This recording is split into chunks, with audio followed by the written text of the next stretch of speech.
Well, good evening, everybody. We're going to open our open session. Jane is unable to be with us tonight, so I'll be attempting to fill in for her.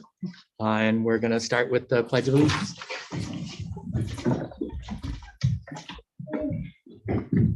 Pledge of Allegiance to the flag of the United States of America and to the republic for which it stands, one nation, under God, indivisible, with liberty and justice for all.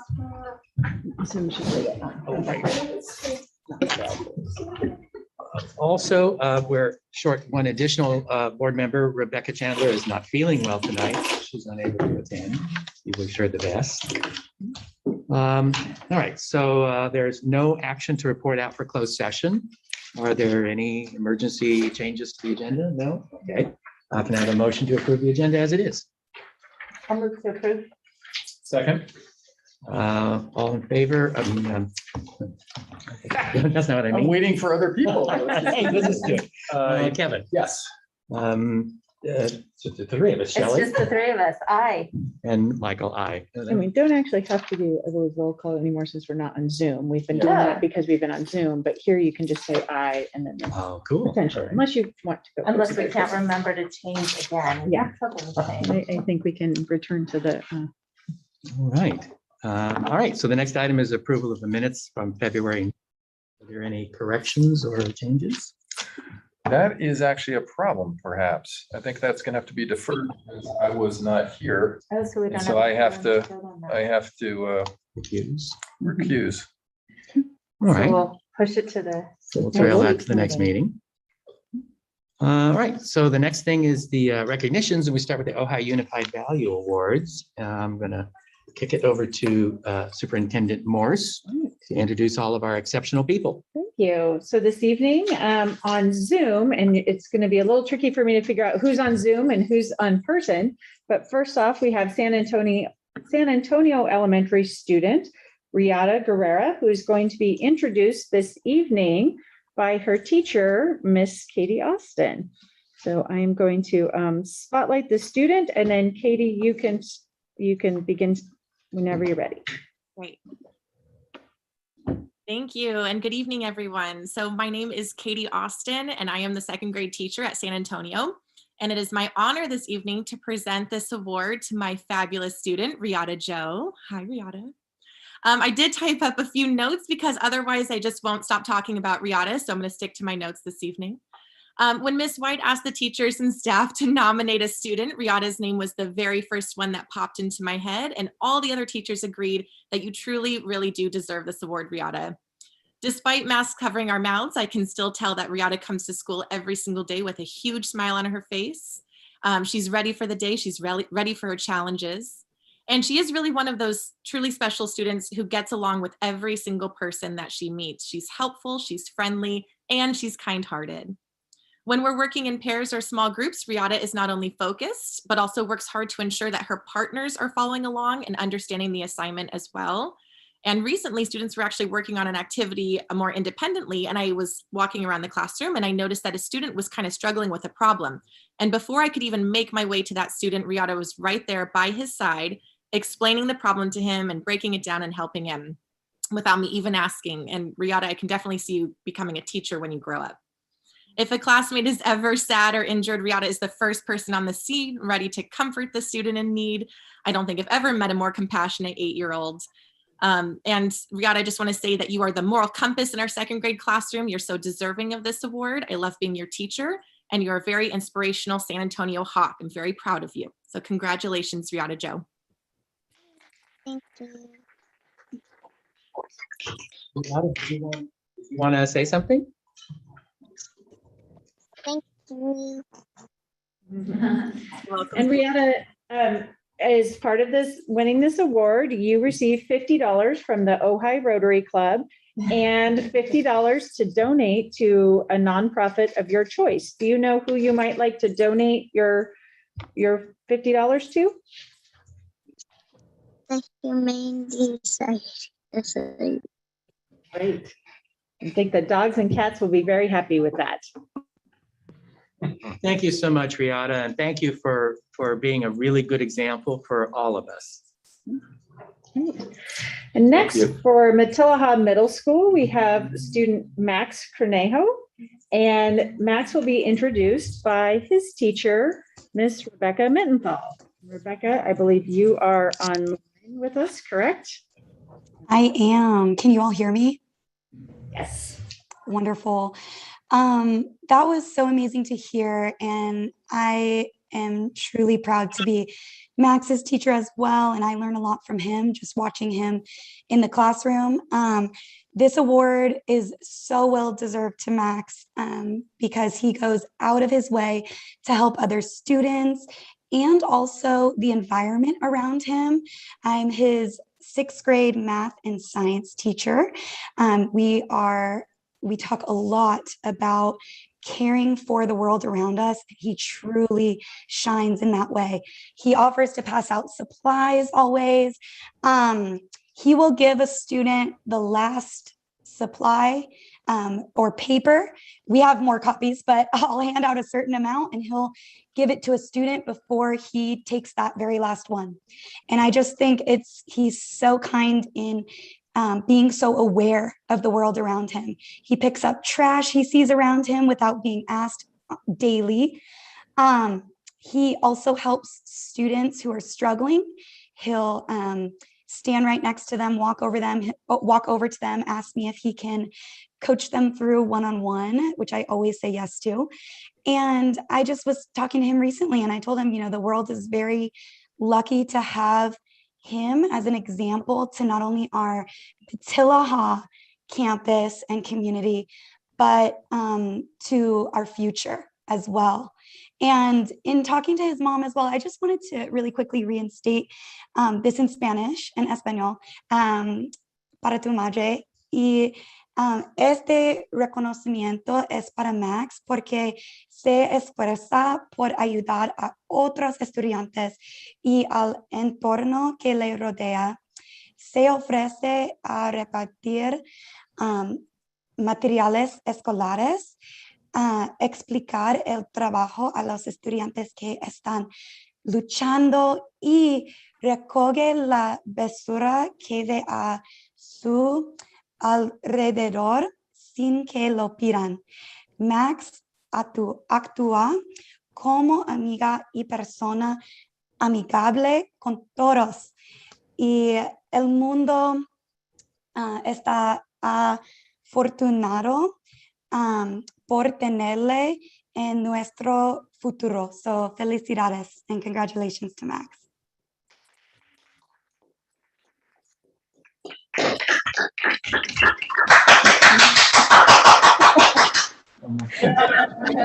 Thank you. Thank you. Muchas gracias. Thank you. Want to say something? Thank you.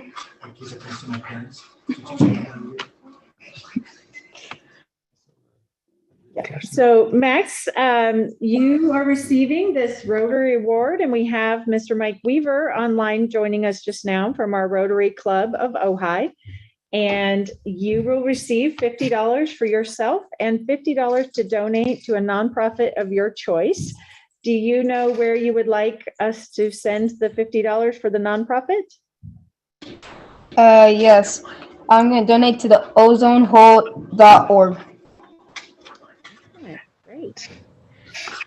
And Mike Weaver from Rotary, thank you for joining us. Would you like to say a couple of words?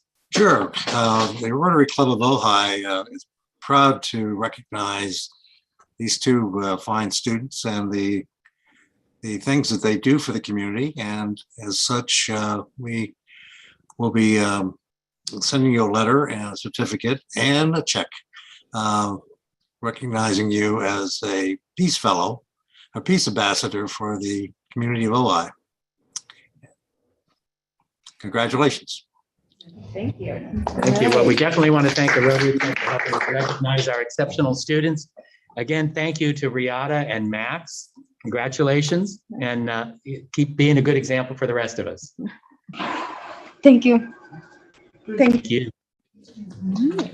All right, our next item, 5.2, is our volunteer recognition. So I would like to invite Principal Catherine White to come to the podium to introduce our volunteers of the month who are here in person with us. This is fun. Oh, you may take this down. Okay. So first of all, I'm so happy to be here in person with all of you. It feels so strange. It's been 2 years now, right? I hope you've all been well. I'm honored to be here recognizing a team of volunteers from Miramonte School. Before I do, however, I want to first say that the timing of these three coming forward and being available to our students and staff was quite unexpected, since this year, like last year, has been quite a challenging year. The last thing we would have expected was to be able to add 2 amazing programs to our school this year. So their involvement on our campus has brought joy, inspiration, and has had a positive impact on the climate of the school. Kathy Smith, who is no stranger to all of you, has a grandchild, Daisy, attending our school, and lucky us, she is our PTO Vice President, and she's the coordinator of our new PTO-funded Meet the Masters Art Program. And together with another Ojai Unified retired volunteer grandmother, Kathy is on our campus coordinating and supporting art instruction every other week.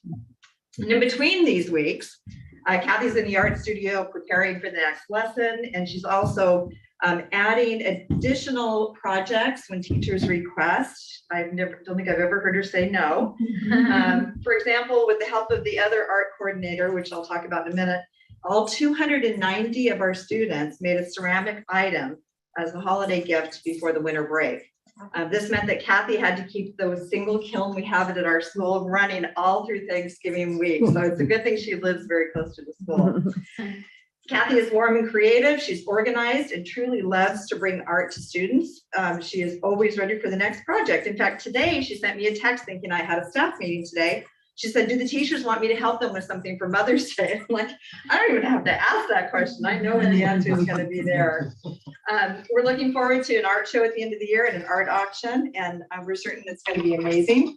And then I should also mention that in addition to art, she helps in her granddaughter's kindergarten classroom, Daisy's classroom. She helps Miss Muller, and if there's anything special anybody on the kindergarten team needs, Kathy's right there to help. Any special events or if they need any supplies. So thank you, Kathy, for everything you're doing for our school. We're so happy to have you. We're also lucky to meet Catherine. We have a lot of Kathys and Catherines in our school right now. Catherine de Guzman-Antleman and her husband Josh is standing. Where's Josh? There he is. Catherine has 3 students attending Miramonte. We've got Aviva, Ami, and Asher. All 3 of them are here right now. The 2 of us, Catherine and I, have had conversations over the last 2 years about how to add more science experiences for students. And with her background as a high school teacher and the support of some additional funding of science materials for the Miramonte PTO, Catherine has been working with our teachers and helping to support the NGSS science standards at all grade levels. The learning experiences the students are being provided every week in our new STEM lab are engaging, they're fun, and they're interactive. She is patient and she is kind with the students of all ages, and she works really well alongside the teachers to make sure that the experiences she's providing in the lab meet everyone's needs. And in addition, because of course that's not all that she does, in addition to supporting the science in our STEM lab, Catherine coordinated this year's spiritware sales, which was especially challenging with all of the supply chain issues that we were having trying to get any of the materials. Catherine also volunteers in each of her children's classrooms in addition to the science at the school. And teachers are always happy to see the last name Antleman on their class list because they know they have a dedicated helper that year. So thank you, Catherine, for everything that you're doing.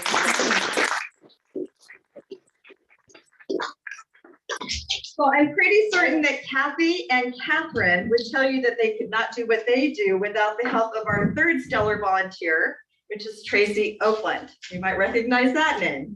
So Tracy is also a grandmother of a Miramonte student, 1st grader Brixton, and of course a recently retired Ojai Unified 1st grade teacher.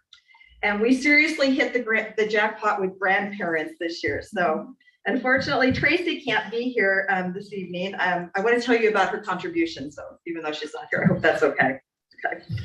Tracy is both Kathy's partner in art and Catherine's partner in science. She has spent hours and hours helping to create environments in both the art studio and the STEM lab that are bright, fun, and educational for our students. She is happy, caring, artistic, loves to be with the kids. She's flexible and dedicated and willing to do whatever is needed. Her years as a classroom teacher managing first graders is especially appreciated by our teachers. And in addition to the time Kathy spends with our students in both the lab and the art studio, Tracy has been supporting our school in other ways. Before school began, she helped our first grade teacher by providing her with materials that she had used as a first grade teacher. And when we found ourselves unable to find a PE aide to support our PE program, Tracy volunteered to help. And when the teachers in first grade needed help with students on sight words, Tracy volunteered. So far, Tracy has only said no to one thing that has been asked of her, and that is coming here this evening. She does not like that public recognition. So I want to thank Tracy. Hopefully she's going to watch this video later for all that she's doing for Miramonte School. And I also want to thank you for supporting, honoring our volunteers at our school site. Thank you. Thank you so much. It takes teachers, it takes staff, and it takes parents and volunteers to keep all the wheels turning. Thank you so much. And Kathy, you just can't get away, huh? Really enjoying it. Thankfully. Thank you again. All right. So we're up to item 6.1, public comments. I don't have any speaker cards. I haven't received. Okay, and then we're not reading out the online ones. Okay, so we have no public comment cards. I'll move on to 6.2, Student Advisory Council. Do we have someone We do here? not have a Student Advisory Council this evening. Yep. All right, so we'll move on to the Union President's comments. Chuck, I don't see in the audience. Is there anybody here for Chuck? Chuck is not online. So I think we should move on to. All right. 6.32, OFT. Jake, I see you.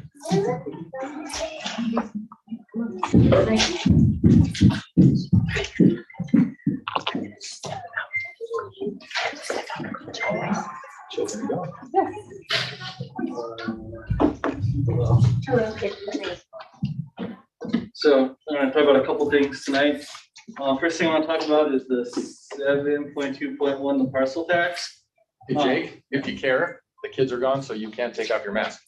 I'm good. I live in this thing. So I don't want to speak for like the whole membership on this one because it is kind of a hot topic, being taxes and all. But I do want to speak for myself as the union president. It's a little hard to get up here and say that I support additional taxes on people during such times of like inflation and economic strife. But as you all well know and have discussed in several meetings over the past year, our teachers and staff are super underpaid and sometimes overworked. A large part of the discussion to change that has been, where will the money come from? Myself and the membership, we remained silent during the proposed leasing of the district property because we empathized with our community who dramatically opposed what had been proposed. Many of the community members who came and spoke said there must be other ways. Well, this does seem like another way. So I would personally like to encourage the board to pursue this parcel tax. As a renter in the Ojai Valley, I understand that my landlord could very easily pass this directly down to me as increased rent, but it's something I'm willing to accept. This district needs additional revenue, revenue that can lead to the faculty and staff being paid fairly for their work. I hope the community will also support this. In a recent study I was reading done by the University of Akron, it was examined how the rate in which teachers were paid in districts with higher poverty rates affected test scores.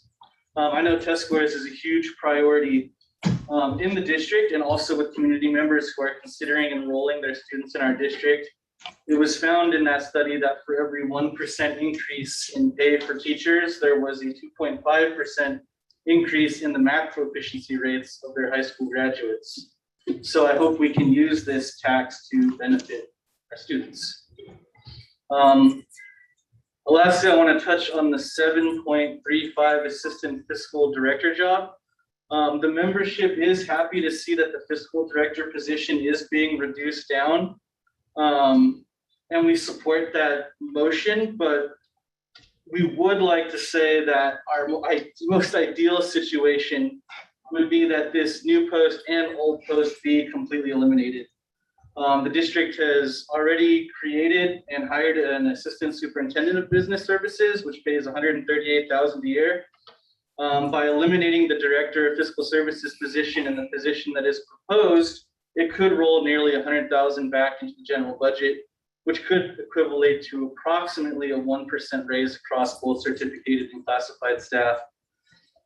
Membership of the OFT has been watching hiring, creation, and expansion of hours and positions at the district office over the last couple of years. And we think that it has become bloated as compared to the size of our district as we compare to other school districts. Our morale is low and we're feeling like we're not a district priority. Thank you.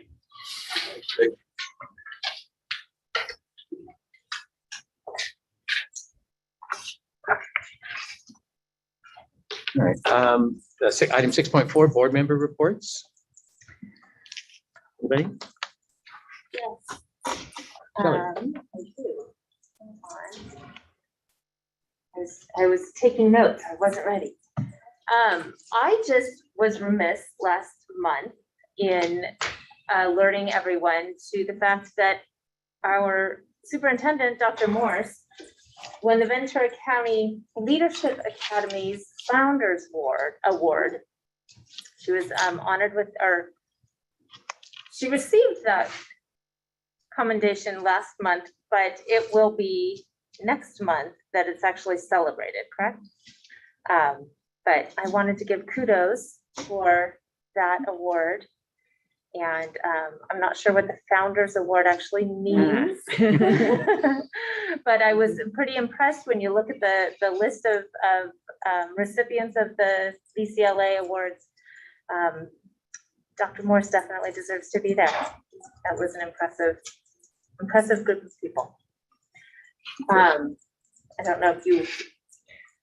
So Dr. Priscilla Partridge DeGarcia started the Ventura County Leadership Academy, which is now in its 27th year, as a way of training new leaders in the community and existing leaders to develop leadership, get to know Ventura County. And when I first moved to Ventura County, I didn't know anyone. I moved here 11 years ago and I just was here. I didn't know, I moved here for the job from Sacramento.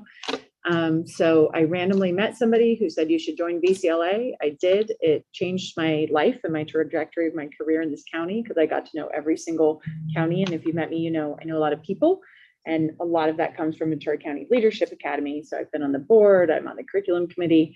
I've been involved ever since my first year. And so Dr. DeGarcia passed away a couple of years ago. And so they created this award in her honor. And so it's an honor because she was a great person who came before me and personally recruited me to be on the board. And so it's very nice. I'm glad you could flesh that out so much better. But congratulations on that. Congratulations. Yes, congratulations. And it's actually, you know, it's good for the district too, when our superintendent is all that well connected. So It Thank has you. helped. Mike, I do have a brief report. Yes, My sir. report A second, is, I wasn't quite done. oh, go ahead. I also wanted to report that on Monday night, I attended the Ventura County School Board Association dinner. They had a discussion on runaway youth and youth experiencing homelessness in Ventura County and what resources are out there. If anybody's interested, I brought some of the flyers from that discussion, but it was very informative. We had somebody from Oxnard Union also talking about their wellness center, which was very impressive if we're looking for ideas and help in that regard. But it was a worthwhile conversation, and the slideshow, PowerPoint, that's the word I'm looking for, is on their website if anybody's interested. Now I'm done. My report is just what I did on my February vacation when I was not here. I was at mock trial. which is near and dear to my heart. Our team of 10, maybe even 8, I think 8 this year, as we have the last few years, did great. We took 10th place out of 29 teams in the county. It's a really academic and intellectual pursuit. So for NORDOF, NORDOF has some really high achieving kids, and we see it in mock trial, among other things. So we go up against these teams which have a lot more time preparing. Some of them even have classes devoted to mock trial, and we have just done great. I want to highlight that Emily Mitchie won Best Prosecuting Lawyer, and Sean Reed won he won Best Defendant. And it was great because one of the judges, who is a public defender in Ventura, said, "Mr. Reed, you clearly killed him, but you did a great job." And that's it. Cool. All right. Not a real report, but you just reminded me of 12 Angry Jurors at NORDOF coming up. And, All right. Yes, so we're gonna go see. I love juries. Should be interesting. All right. Let's see, Superintendent's Report? Yes. I have to share my screen.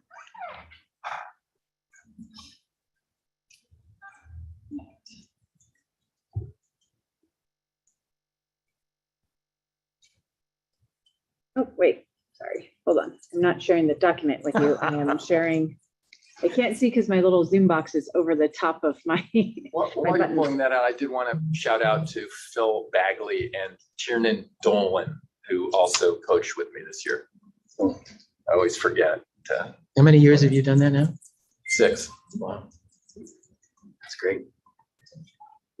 So I have a relatively short superintendent's report tonight, just an overview of some of the things that are happening in the district. This happened yesterday. Our Food for Thought garden delivered 51 heads of organic lettuce to the cafeteria at Topa Topa for integration into student food and lunches. So we're very excited and happy to our partners at Food for Thought who helped make this happen, but a true farm to school table. Just out of curiosity, how long does that supply the cafeteria? 51, that's a lot. I don't know. I am unclear about how long that lettuce will last, but sorry.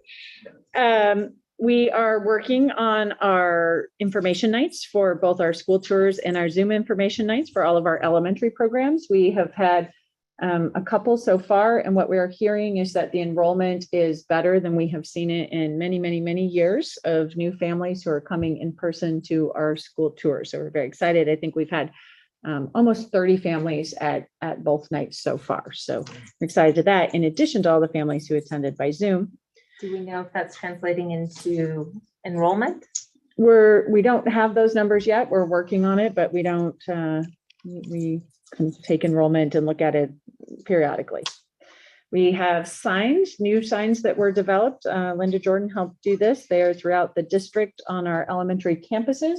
The exception is San Antonio, because we're working on a new logo for San Antonio because they are now a TK8 school. So the other 3 elementary schools have these banners on their signs in both English and Spanish out on their fences. We had, in keeping with the enrollment theme, we had our 8th grade visit to NORDOF High School. We had about 120 students who went and visited NORDOF. They got to see classes, they got to talk to teachers, they had a little mini rally. They had all kinds of fun and engaging events. They were led around by our leadership students. So it's always great to have students talking to incoming students so they get a true understanding of what the school is like.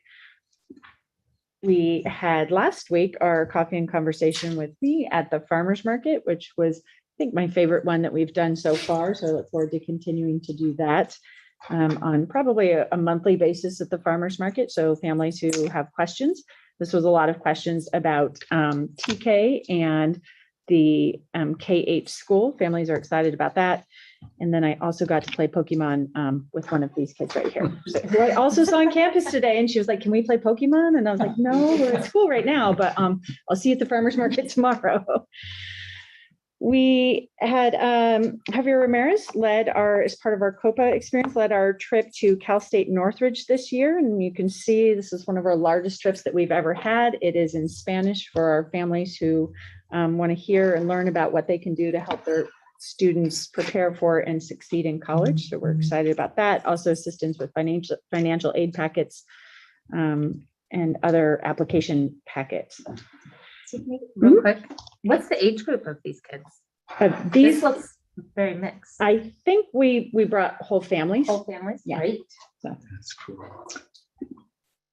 We are starting registration for our new Spanish in the Workplace class through our adult education program. You heard about that last month, and we are starting. We're not sure exactly when the classes will start, but hopefully within the next month or so. So we're open registration for that. This month's Parent University is an Ask the Experts panel. So we have some of our peer mediation, peer wellness students who are participating along with a panel of experts so that we can talk about general mental health and well-being. And we can hear from the students exactly where they are and how they're doing and how we can support them. So we are looking forward to that. Before, I'm sorry, Yes. before you move on, the last one was about conflict and social media, was it not? Or am I? We confused? had one on conflict and one on social media, and the last one was on Shelley, you were I know, and here. I went to It it. was- I'm gonna come up with the answer. It was on grit and growth mindset. Yes. And how's the Right. attendance been?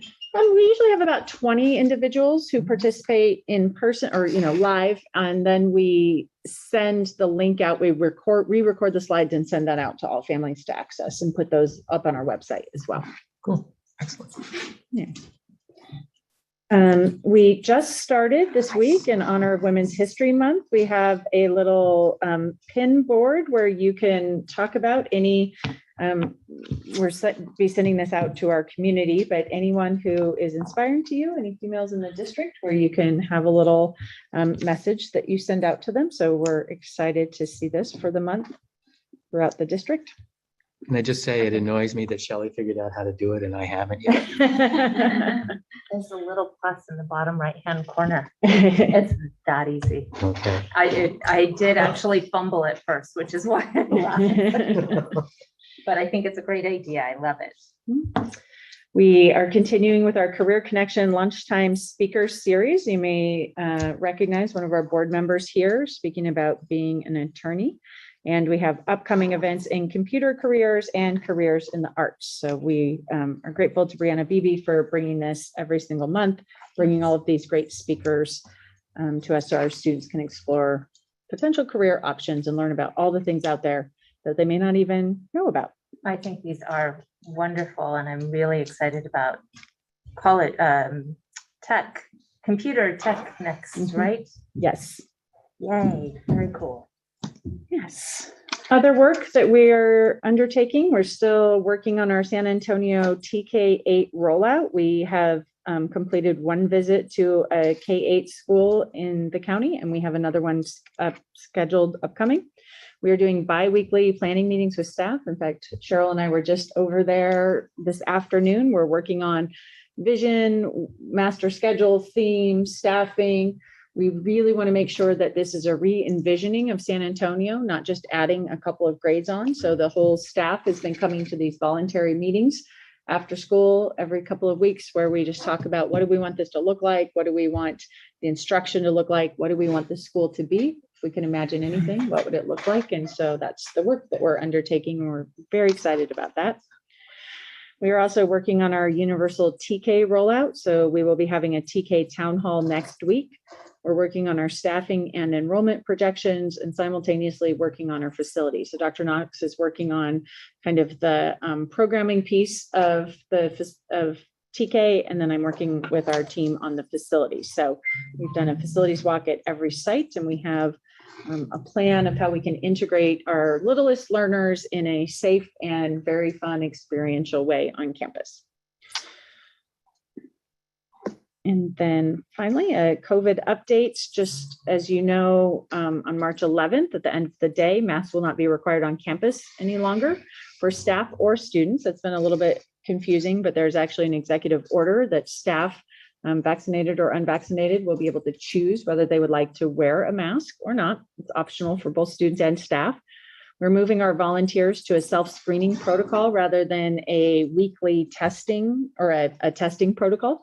Now that our case rates are lower, although we do provide rapid tests to all volunteers who want to come on campus, they can take it right there if they choose to do so.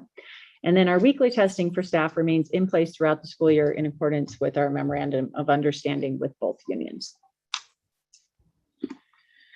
And finally, our standing ovations for this month. You can see we have a number from, I love when teachers nominate other teachers. I think that's really nice, and other school staff. And we have a number of parents and teachers. So you can see our whole San Antonio staff is doing a great job right now, which is great. And then Miramani and Miners Oaks as well. And we have one from Nordhoff High School from a student. And I always love when we get student ones. This one is for Miss Israel. And just wanted to share with you what the student wrote. Cool. And that is all for my superintendent's report. All right. Thank you. Any comments from anybody? Questions? No, thank you. All right. So we go to item 7.1, adoption of the consent calendar, items 7.1.1 through 7.1.10. Have a motion? Almost this is the consent calendar. Second. All in favor? Aye. Aye. Opposed? No? All right, passes unanimously. If you say opposed and then say no, it can get really confusing. Oh, you're right. No one. Right on that. All right, 7.2. Oh, this is the exciting one. The parcel tax presentation, and John Isom is here from Isom Advisors. John, tell us everything we want to know. Everything you want to know and some stuff you don't want to know.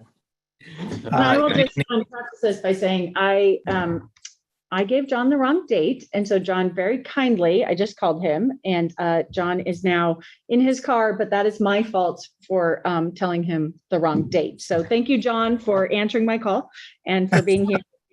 In the future, we all know that Hazel should schedule to make sure that you're here on the right date. So I just want to apologize that please don't judge John for being in his car right now. You can judge me for not knowing how to schedule. Well, thank you. Thank goodness for Zoom.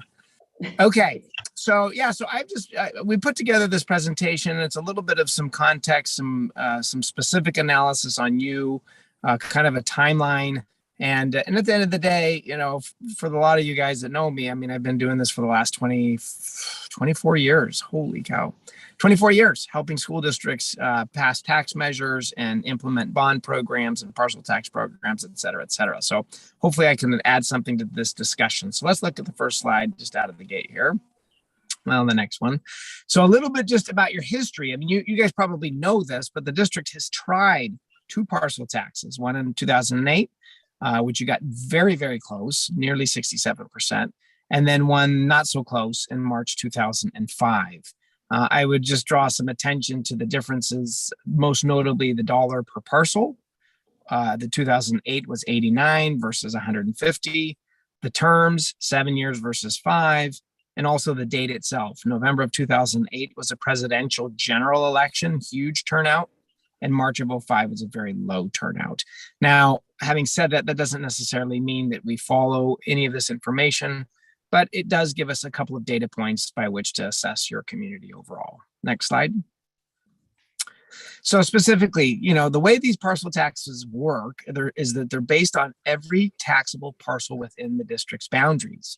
And while they can be structured to be based on square footage or some other criteria, most of them are what we call a flat parcel tax. And that simply means that every parcel, regardless of value, pays the same amount, okay? So to keep this simple, we took the number of taxable parcels in the districts, 9,561, and you can see the dollar per parcel tax rates in the center column, and then you get an idea of what the annual proceeds would look like. So while we put $249 and 2.4 million seems great, may not be something that your community wants to support. You know, maybe they want to support 59, maybe they don't even want to support 59. but we'll talk a little bit about why it's important to figure out, what your community is willing to support. But these parcel taxes, they require a 2/3 vote of the votes cast. So not of your voting population per se, but of people who actually cast a yes or a no vote on the topic. They are levied, every fiscal year. And so the receipt or collection of tax dollars, typically there's a bit of a lag from when the election day is. So if you went this November, for example, or even at the beginning of 2023, you'd get the money at the same time, which would be the fiscal year of 23-24. Okay.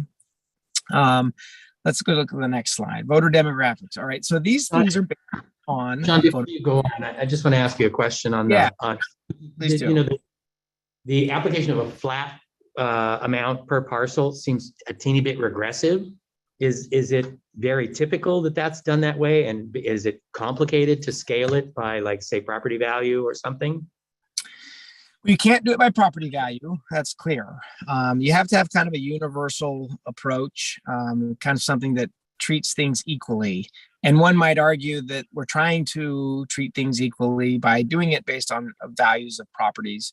But that has been thrown out as an approach in the court system. There was a district, Alameda Unified, tried that, and they had a really complicated formula that was designed to try to mimic really property values, but the judge just says no, that's no good.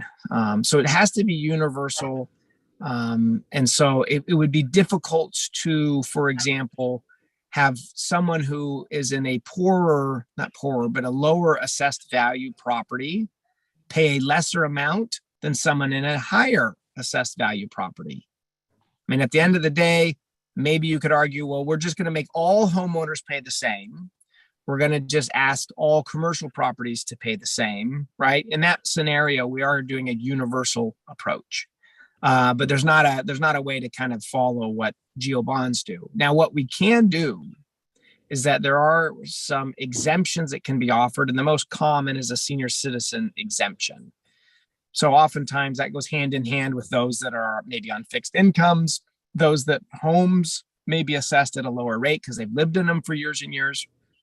But that is something that a district can offer up, which is an ability to exempt people from paying the parcel tax. In this case, senior citizens is very common. John, if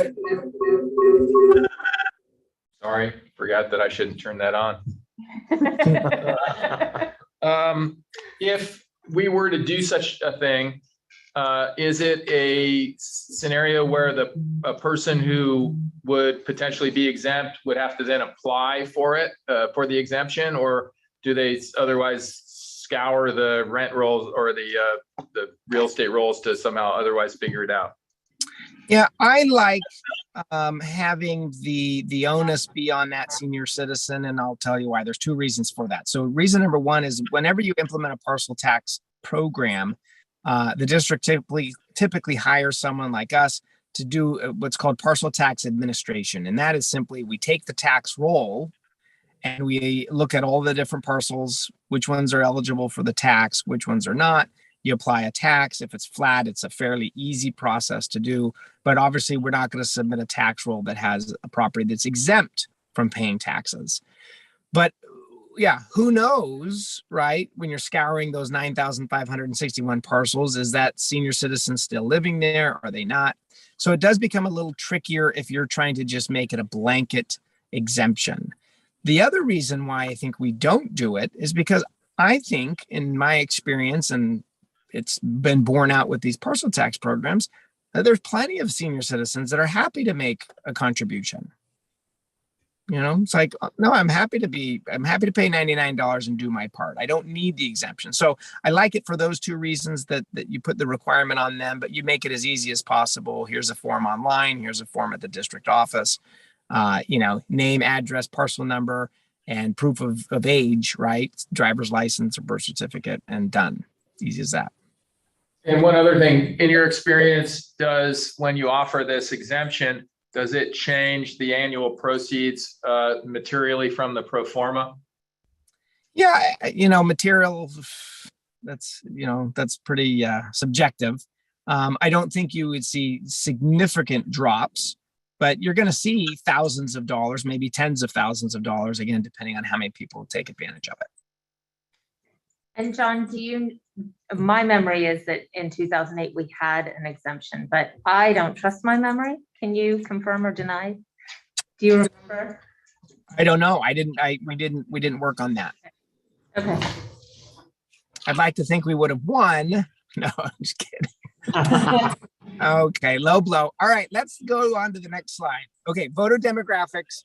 This is no different from our bond, right? These, at the end of the day, it's based on voters and it's based on votes cast on the measure. Some people can vote for a president and not vote on the parcel tax. Their vote does not count in that regard. So you've got just under 16,000 voters, pretty much majority Democrats, 50%. A lot of people vote by mail. And you do have an older voting population. So none of this is probably a big surprise, but I think it's helpful to see the numbers in front of you. What the age demographic table on the right tells me is that you really can't count, on the parents to save the day, right? This is something that has to have broad appeal because, 53, 54%, in that neighborhood might not have any kids in school at all. If we're just counting the older voting population, certainly the 18 to 24, probably don't have kids either. So that just gives us an idea that this isn't something that, as long as it makes sense to the parents, it's good. It has to make sense really to everybody. Next slide. So turnout is really important here. And this is something that, when I told you before in the earlier slides, comparing the two that you went on, one was a November of 05 special election, low turnout, and the other was a huge turnout, right? The 2008 presidential. And when you look here, these are actual Ohio Unified School District turnouts. And when you look at the different election dates, you get wildly different results, right? You get 87% on the big presidential turnout here recently. And you look at, say, June of 14, which would have been a gubernatorial primary, you get a paltry 22%, right? So turnout matters. And when we assess the feasibility of one of these programs for a district, we assess timing of the election. Now, this district is got a couple of options, right? You're looking at the earliest, let's call it November of 22, which would be similar to a gubernatorial turnout. And you look at, say, the November of 18, where you had 2/3, that's what you get. You have a special election. That's always an option, in which case you're looking at something in the 20 percentile range if you want to go off of the June of 14 as a comparison. And that would be maybe in early 2023, or you're waiting all the way to 2024, and maybe you're waiting for a presidential really big turnout, similar to what we had back in 2008, and certainly what you saw in November of 2020. The reason this is relevant is that when we ask the question in surveys, we ask, would you vote yes to approve or no to disapprove the election if the election were held today? And from those responses, we can divide up, separate out those responses based on a person's voting propensity. So when you think of 25%, just round numbers, of your voters never miss an election. They're high prop voters. They'll show up for the special election. We can find out how that high prop group feels about the idea of a parcel tax. We can also find out how let's call it the low prop percentages, let's call them 25%, who only show up in a presidential, how they feel about it. And then the balance of the 50%, and we'll call them mid propensity voters, maybe they vote for president and gubernatorial races. How do they feel about it? So if that high prop group is our biggest supporters and our biggest fans, then we go on a special. If we can't pass with the high prop group, but we could pass with the high prop and mid prop, okay, then this gubernatorial in November could make sense. If we can't pass with the high and the mid props, but boy, the low prop voters, that last 25%, they love the idea. Okay, then maybe we look at November of 2024. So we look at turnout and we look at the demographics of how that mix of propensity among voters determines your chances for success. So there's a real kind of science to it. Okay, next slide, or last slide, I think this is a little separator here. So timelines. Okay, so this is what districts are doing that are in your shoes right now. Number one, they're asking themselves, do I have enough need to even throw this out there? And if the answer is, yeah, we have tremendous need, we need more operating monies, we don't have any way to get any other dollars, we think our teachers deserve it, we think our students deserve it, we think our community deserves it, we want to explore, right? And that's kind of what we're talking about right now, is exploring the feasibility of a tax measure. And if there is a consensus among the board that, yeah, it makes sense to explore, 2 key steps, kind of alluded to one of them, which is you do a survey and you survey the community and we get statistical data, and we're looking for things that show us enough support at the 2/3 level that would indicate that we could pass a measure. Now, some specific things that we're testing. The ultimate question, can I pass a measure? Number 1. Number 2, what kind of programs or projects would you like to see us spend money on? Number 3, what's your tax tolerance? Because they may say, yeah, I'd vote yes, and I'd pay for all the projects that you want, but I only want to pay $29. Well, that doesn't help us. Conversely, they may say, oh, I like the tax rate and I like the projects, but only 60% of us like the projects and the tax rate. So then that's a kind of a no-go. So that's kind of step 1 of a assessment or an exploration, if you will. And the second component is that 5th line item says initiate public information program. We've done this every time with our bonds, which is, okay, what are the stakeholders, the opinion makers, the leaders, community and otherwise, think of the idea.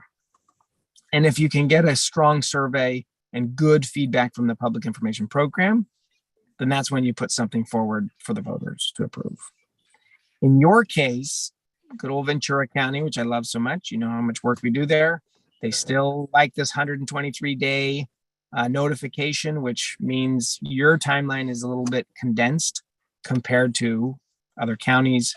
We would actually need to submit a resolution by the first week in July. So the board would take action sometime in June, and then the election would be on November 8th. So there's some work to be done. There's time to do it, right? We're talking about having some meetings. We're talking about doing the survey, getting that information back. And then again, while we're testing taxes and projects and can we pass a measure, we're also testing when's the best time to go. And so everything might look good, but not for November. Might be look good for special or 2024, or may not look good for any election, in which case we probably have a little bit of spade work to do to see if we can't educate the community as to why this is so important and why we need to do it and who else has done it. Ventura's done it, you know, Oak Park has done it. Lots of LA County districts have done it. You know, what kind of education do we want to provide for our kids here? So that's essentially it. That's the presentation. I'm happy to take questions on timing or anything else for that matter on the topic. I got a question. What would be the kinds of survey results that would lead you to think that you're good, but not for the particular election that's happening next? I mean, how would you discern that kind of thing where you feel like the voter would vote for it, but not this election?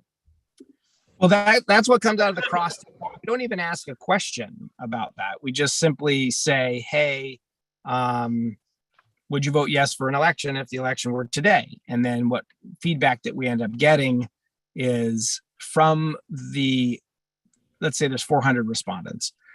We can strip out the high propensity voters, the low propensity voters, the mid propensity voters.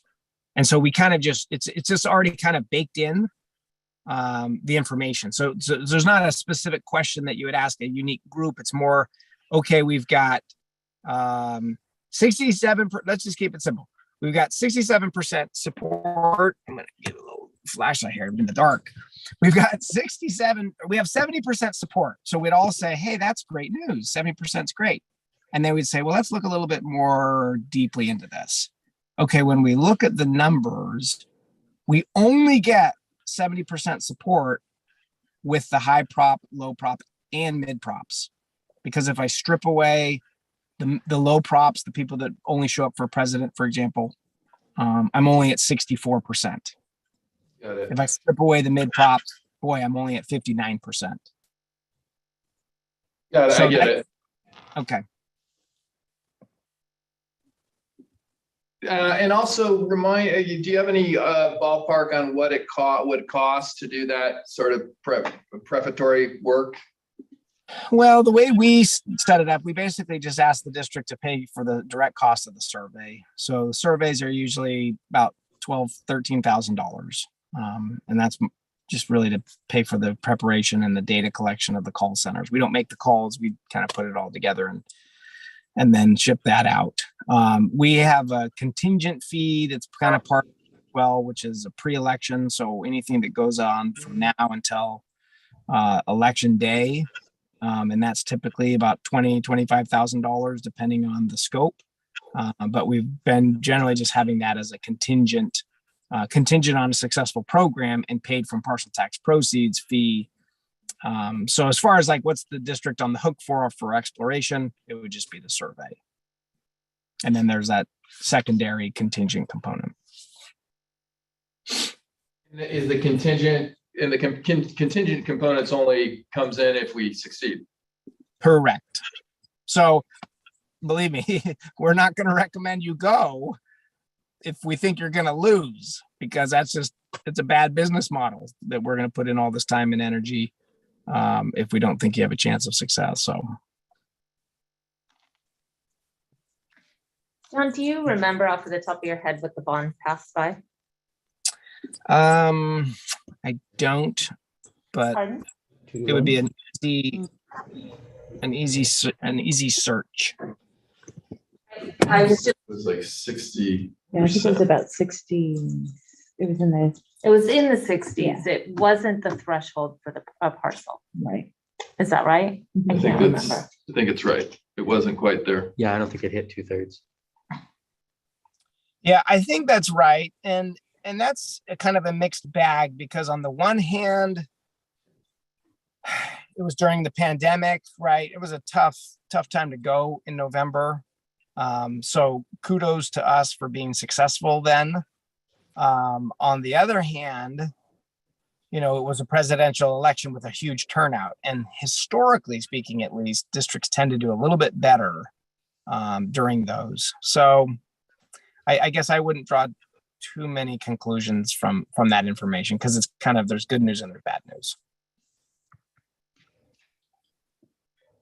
So, yeah, I have a couple of things. I wrote down 3 things that occurred to me that other people may want to ask or know about as we're going forward here. And I'm kind of trying to see where it fits in. For instance, typically you go out for money, you have a project list. You mentioned that, right? Like, what do we want to spend it on?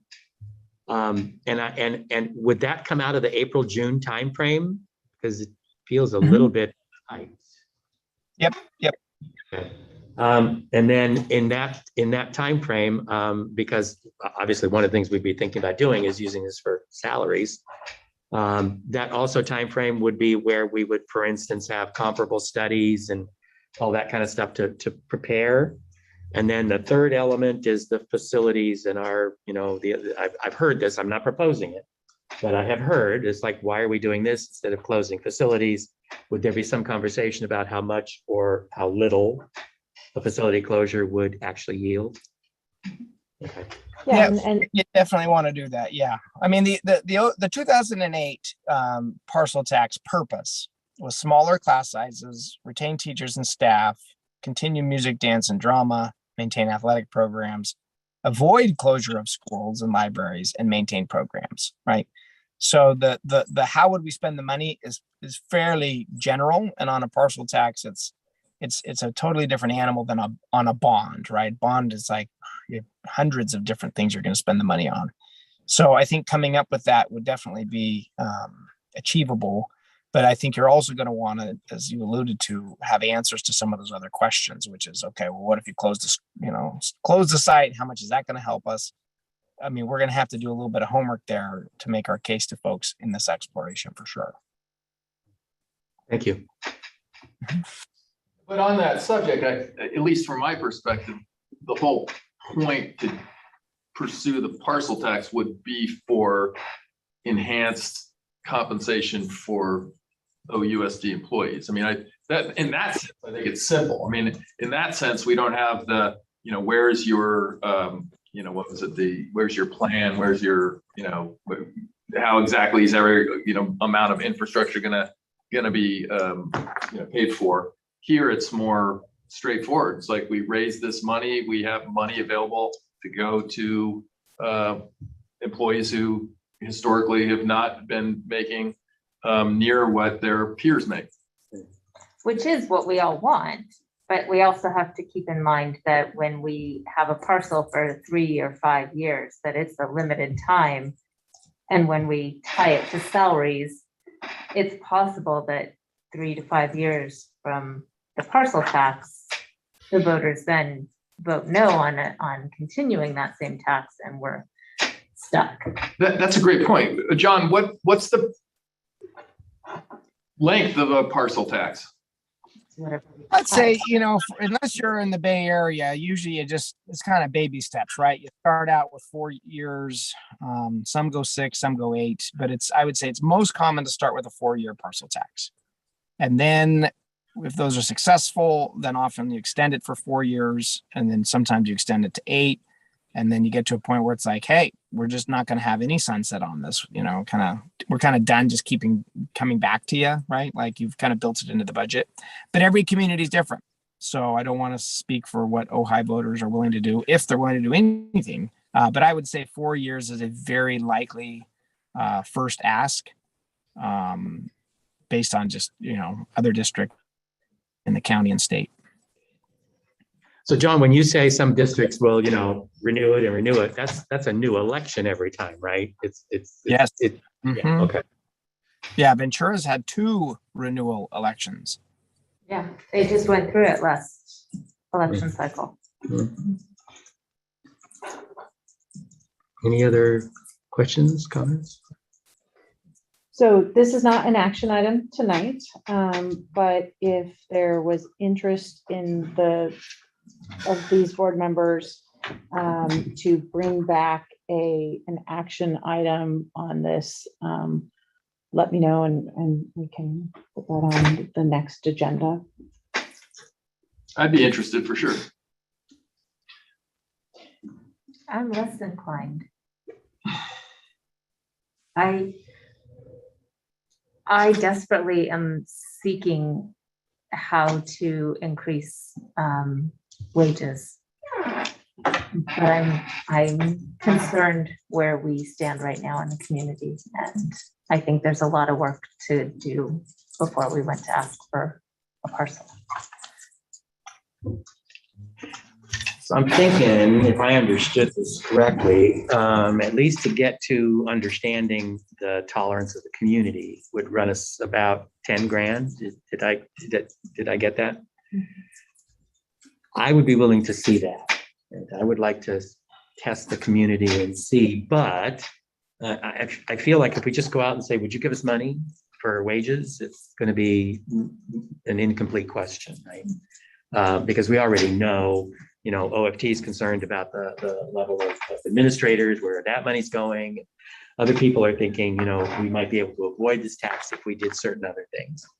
And so it feels to me like we would need to sort of explain, why we're looking at this and why some of these other things, and I don't know, I've never done a parcel tax, so I don't know what that kind of survey looks like, but it just seems like the raw question would generate too many other questions if we didn't have some context.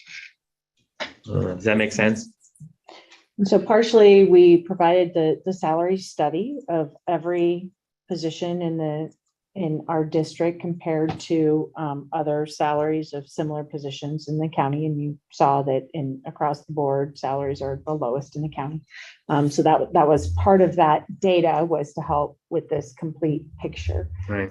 As you decide to move forward, I think definitely savings from a potential school closure are important. There's also things that aren't necessarily quantifiable, like how many students would you lose and what happens to that site afterwards, right.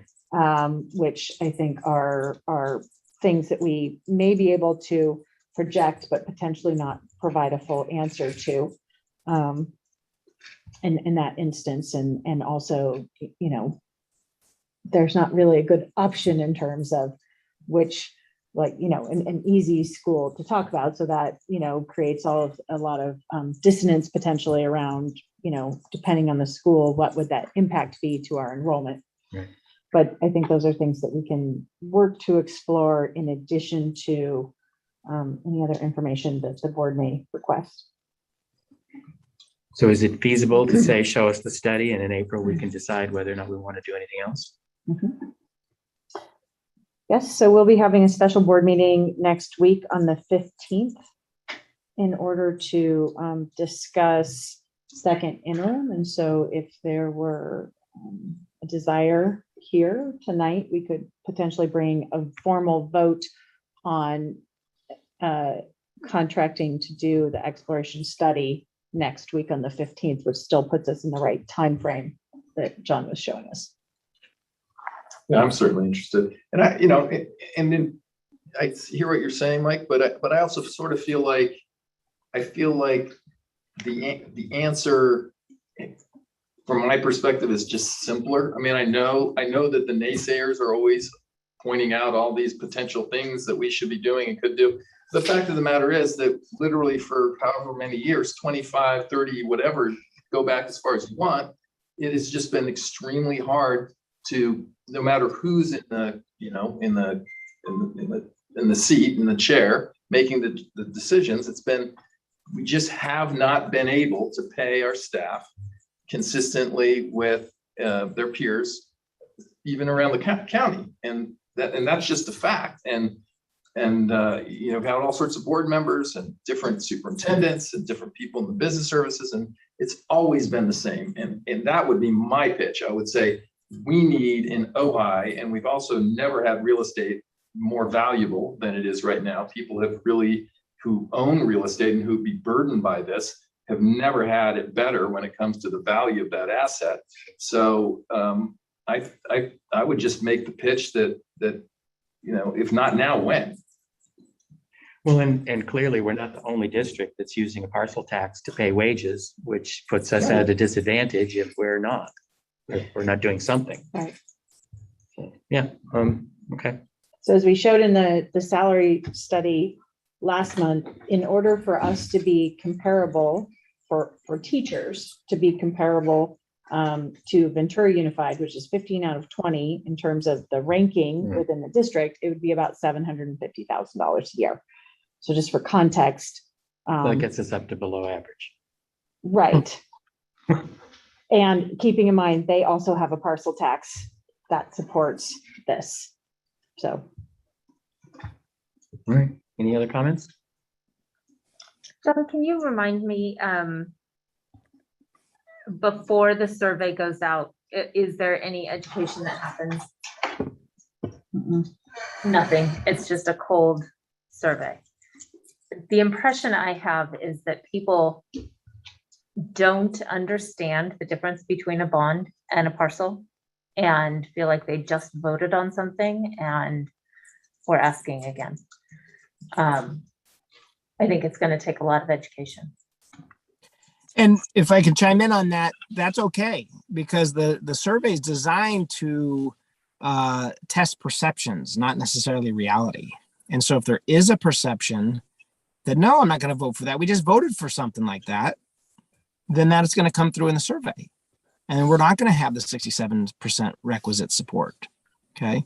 So I don't have any issue whatsoever, because what we're looking for is a snapshot in time and to test the perception of your voters on this topic, and whether they're upset because of masks or COVID or vaccines, or I just voted for that or whatever, it's going to be reflected in the data that we collect. Well, and I recall when we did the survey for the bond that you did the questions cold, and then there was a little bit of education in the survey, and then you had the questions again. Is that correct? Mm-hmm. Yep. Good memory. Yeah, we said, would you vote yes for this parcel tax? And then out of the gate, pretty much, they say no, yes, maybe, lean yes. And then we say, well, let me tell you how we're gonna spend the money. We spend it on this and this and this and this and this, and this is different than a bond. Okay, How many people are going to pay attention to that, right? We're going to give them a little bit of education, and it's a tax. And by the way, senior citizens will have an exemption if they want. And the tax rate could be this, or that.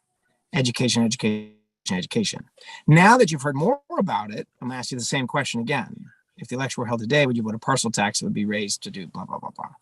So if that moves the needle through that education and the survey, then we know we need to use education throughout the campaign, because we know that'll move the needle to our benefit, assuming that that helps people. Maybe on the flip side, it doesn't. Maybe it's like, oh yeah, 70% support for the parcel tax. Then you ask the questions and you get specific, and then you get into the fact that it is a tax. And then all of a sudden, like, oh, I didn't realize it was going to cost me a lot of money, and now it goes down. So we want to make sure that we can give as much education as we can in between those first and last questions. All right. We finished with this item? Thank you so much, John, for coming. I really appreciate it. You bet. Thank you. Good news. You're free next Monday You can night. pull back onto the freeway now. Right. That's right. All right, guys. Thanks. Talk to you later. Thanks, John. Bye. All right. All right, so next items are the 7.3 items, all of which, 7.31 through 7.34 are reduction notices. Unless anyone has an objection, can we take those all together? Yep. Okay, do I have a motion? Do we want to say anything about them?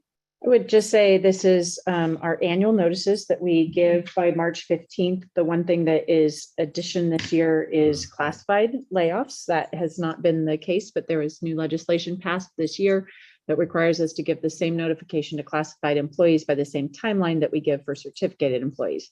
Part of what's always a challenge is that in March 15th, as you heard earlier, we don't know what our enrollment is for the next school year. We don't know entirely what our funding is going to be, because a lot of that depends on the governor's budget, year-end close, a lot of things like that. And so we always lay off what we call PKS, which are particular kinds of service, are services that are related to really categorical funding or soft funding. So for example, after-school childcare. We don't know how many students will need after-school childcare next year. And so our staffing has to depend on the number of students who are attending after-school childcare.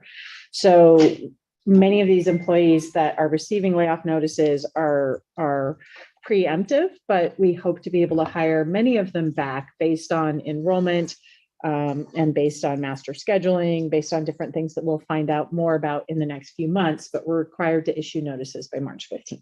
And then final notices don't go until May. Right. Yes. Almost 7.3.1 through 7.3.4. Second. All in favor? Aye. Aye. Any opposed? Obviously not. Okay.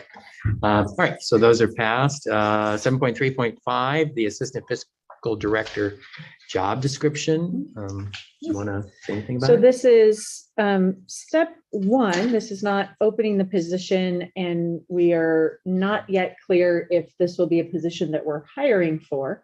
But the process of a new position requires the board to look at the job description, and then there's some interaction with the Personnel Commission.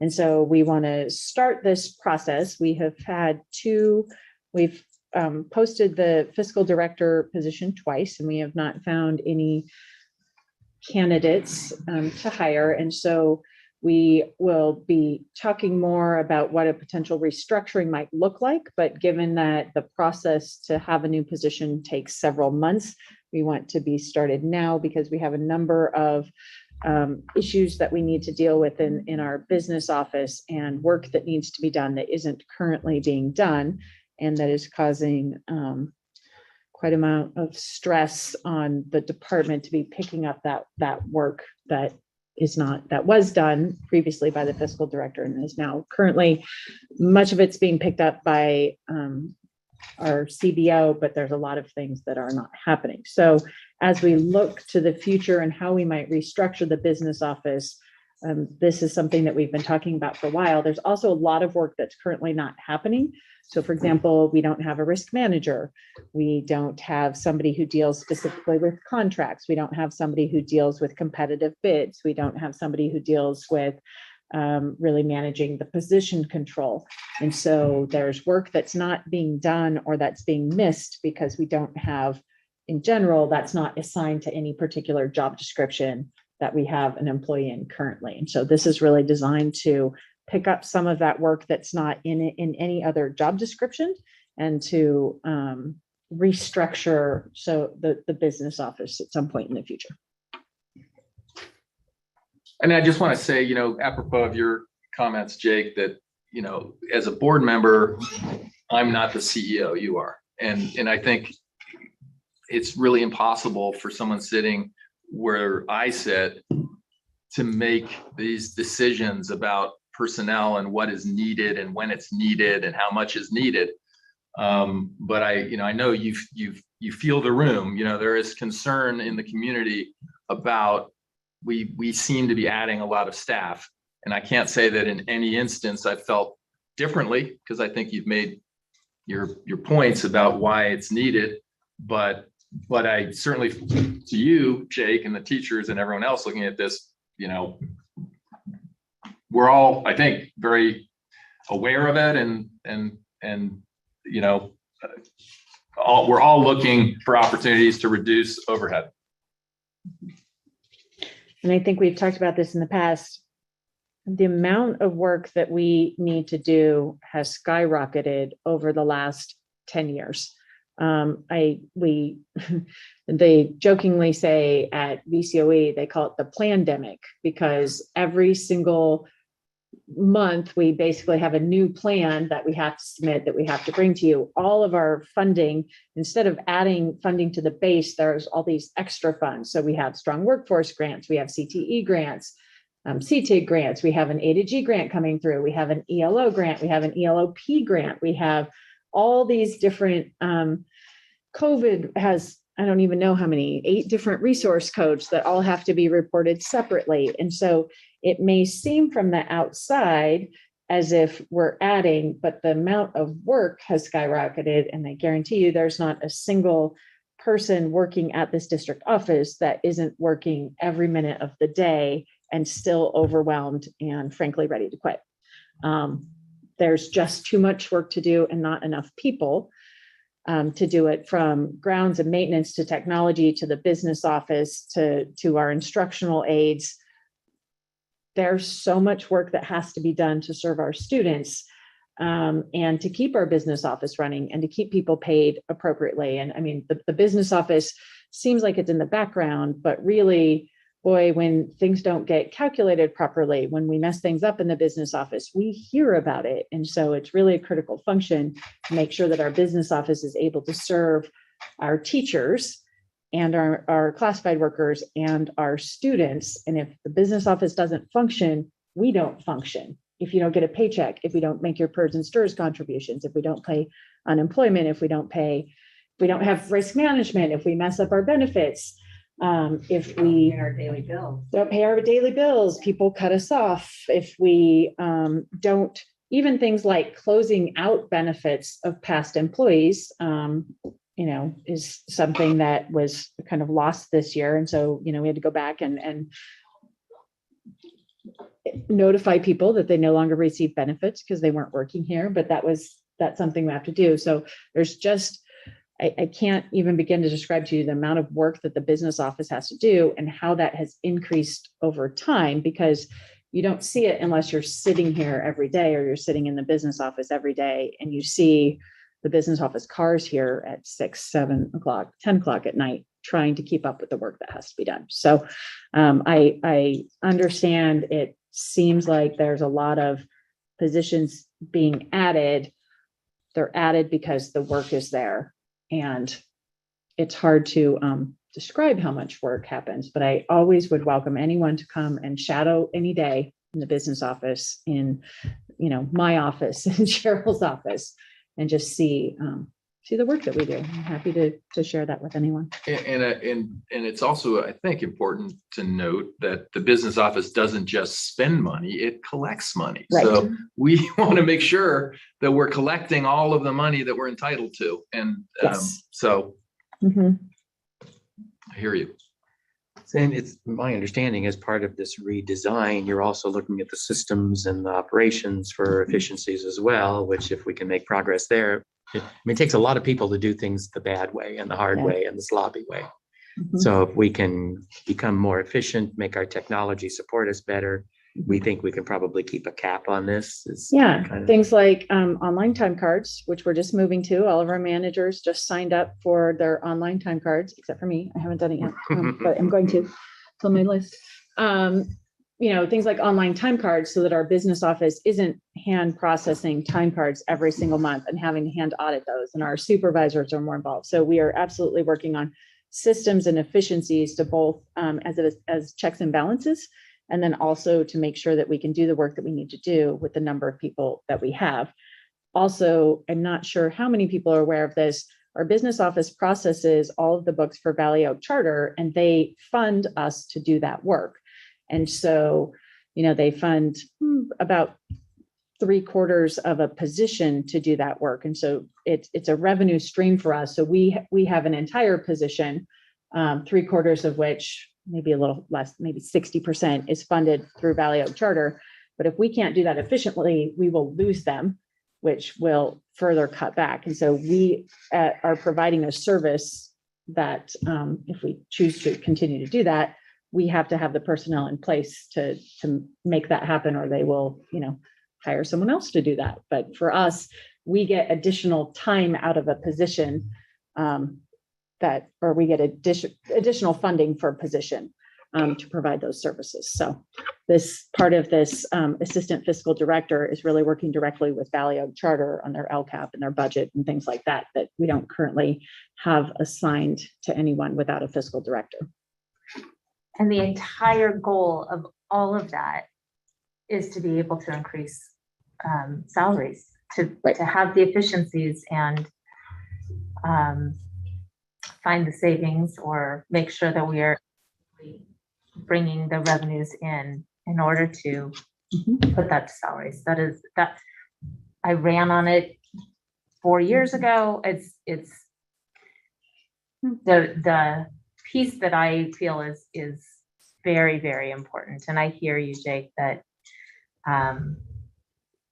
I wrote down morale's low because they feel like they aren't a priority, and that's very concerning to me. And I appreciate you saying it, and I want you to know that's the whole goal. And also to retain employees. No one likes to come to work and feel like they can't do their job, and that's why people leave.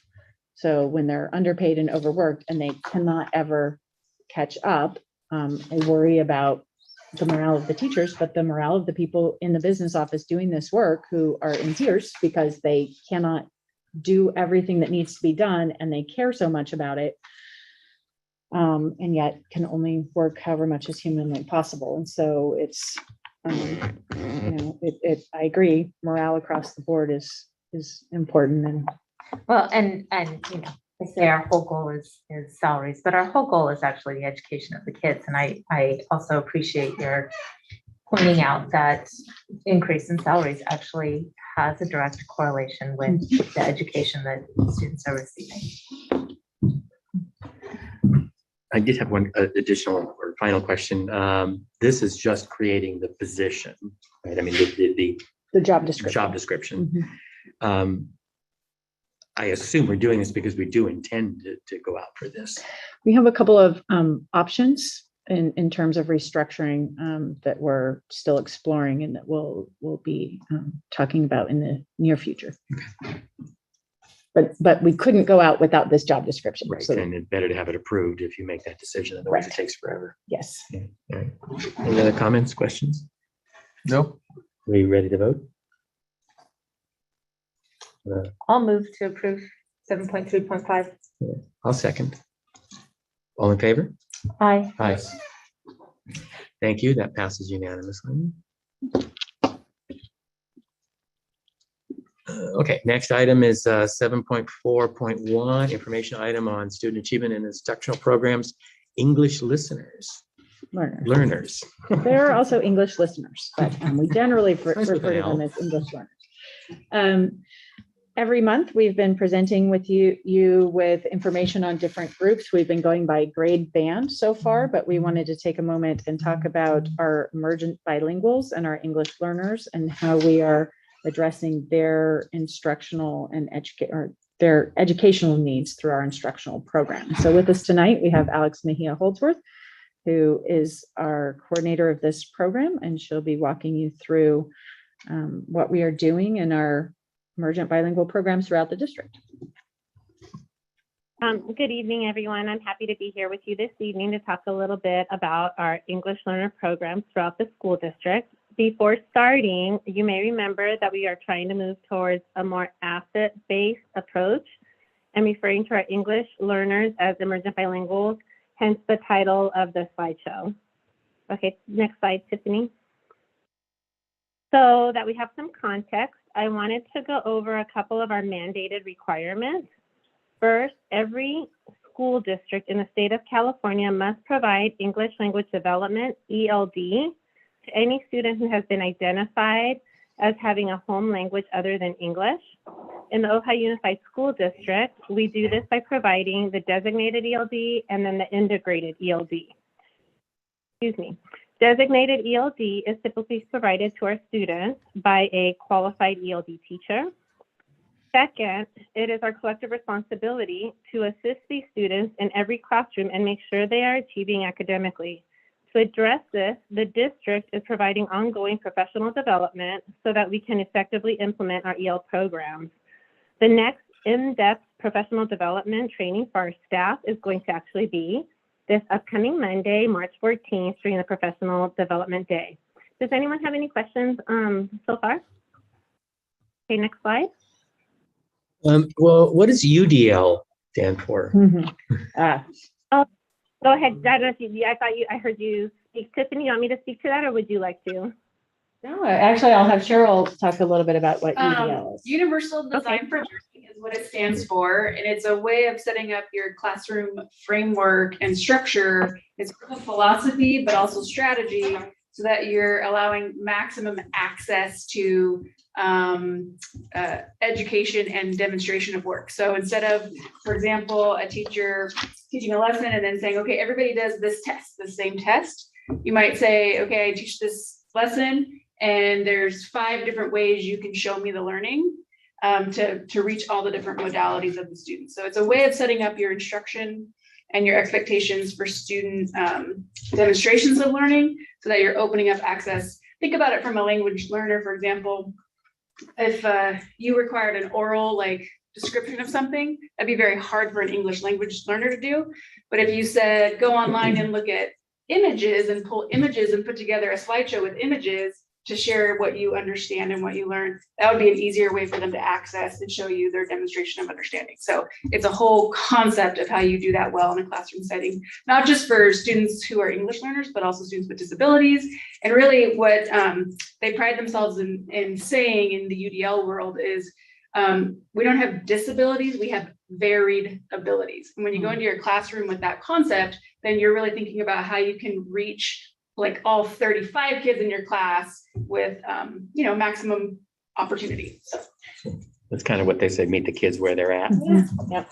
And so Alex Anderson, we have next week on Monday, we have a professional development day, and we're doing different workshops that are led by people throughout the district. And so Alex and James will be co-presenting.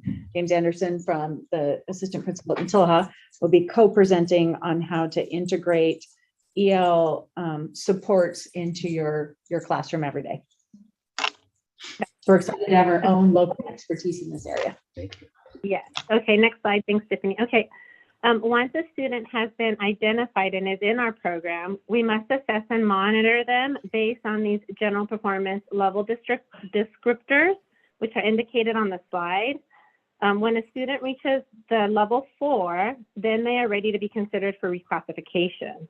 Once they're reclassified, they're considered English proficient. Okay, next slide. We call those students RFEP. So when you see the acronym RFEP, RFEP, those are those students who have progressed beyond level 4. That's correct. Okay, next slide. Okay, so as you can see from the pictures, one of our primary goals is to always have classes that are highly engaging, where students have plenty of opportunities, and especially for our English language learners, to talk and listen, and then of course, always reading and writing. The next slide.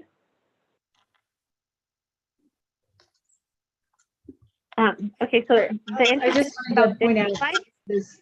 Hold on. So we have 105 students across our 4 elementary schools who are in ELD, so who are in pull-out programs receiving that first level of service. We have a number of additional students who should be receiving, like RFEP students who should be receiving support in class through the integrated ELD. So these are only our pull-out kids, our designated kids. Would the number sort of, I guess I would intuitively think you'd have more in kindergarten than you did in 6th grade, is it, or 5th grade? I mean, is it sort of? Yeah, Yeah. because they reclassify usually by 3rd, 4th grade. But as Alex mentioned, there's a cycle of support that we should be providing to those kids who are redesignated, that we need to work on a little bit. Okay, so on this slide, the interesting thing that I wanted to note here is that exactly what you were just referring to, Kevin, is the number. Look at the number, right? 18 students at Machilliha Middle School, 27 students at Nordoff High School, right? It's less than half of the students that we have at the elementary level. So the reason for this is that most students should become proficient within 7 years of starting school. And so at the secondary level, those students have already been reclassified. And so while this is a very positive outcome for us, and we should feel proud, our role is not over. So as Tiffany alluded to in the slide before, right? We're not done. Our job isn't done. We have to continue to monitor students for 4 years, and this is required by the California Department of Education. And we have to provide supports and interventions for any student that is struggling after they have been reclassified. And Alex, those students, the 18 and the 27, I'm assuming it doesn't necessarily mean that they've been in this program throughout their entire school career. I assume that some of these kids may have moved into the district and began services later than kindergarten. And yes, you're correct, Shelley. As a matter of fact, at the high school, for the first time in a long time, we had an influx of new students and DACA students that entered the high school. So I would say not quite half, but a fair amount of those 27 students are brand new students, brand new to the United States, brand new to a school, first time in a school in the United States, in California. So that is right. We do have students at different levels because not everyone joins or enters the country like right at kindergarten. The unfortunate part is we do have a few students, a handful of them, that have been with us for over 7 years, and those are the students that we consider at risk. They're also called long-term English learners. The term, the acronym that we use is LTELs. Okay, the next slide. And I don't know if everyone realizes, but for example, at Nordoff, 40% of our families are Spanish language preferred. So we have a very high percentage. And so the good news is that our class size there is only 27. And so while our families are Spanish speaking, our students are generally fluent or becoming fluent, except for maybe our newcomers and our LTELs. And so those are really the groups that we need to focus on. But as we work with our families, we're always cognizant of the fact that, we don't necessarily want our children translating IEPs. And, so we're trying to really support our families so that they can support their students in class, but also not burdening our students so that they are translating for their families. And so I was surprised by that percentage this year and how high that was, particularly at Nordoff. And so as we're always looking to hire bilingual staff and to provide additional ways to support not only our students, but the families at home. That's right, Tiffany. And we currently actually at the high school, at the secondary level, I know the exact number actually. We are close to almost 200 students that we have that are in our progress monitoring cycle is what we call it. So that means that they were reclassified within the last 4 years. So like Tiffany said, it is quite a large number. Okay, on the last slide, finally, I just wanted to inform the board that we are going to be starting the process of updating our English learner master plan. We are going to start by looking at our current processes and practices and then go from there to see what we can do in our district to, of course, do better. Does anyone have any final questions for me? Alex, when was the last time that we updated our English Learner Master Plan? I think it was 4 years ago in the 2017-2018 school year. And it's something that should probably be looked at and updated annually? I'm not sure about annually, but it's definitely time to do that, especially with all that's happened in the world and COVID and just kind of in the direction that we're moving. It might be a good time. It is a good time for us to go back and look at this. But yes, we should constantly be getting feedback from the community, from students, from parents, from all our educational partners, and be refining and revising our EL master plan just like we do with all our other plans. I had a question. So I can't think of the acronym, but when a kid sort of tests out or, is deemed no longer to be EL, reclassified. You said that the Department of Education has requirements thereafter. For 4 years. Can you be specific about what kinds of services are supposed to be provided? Alex, do you want to take this or do you want me to? Sure.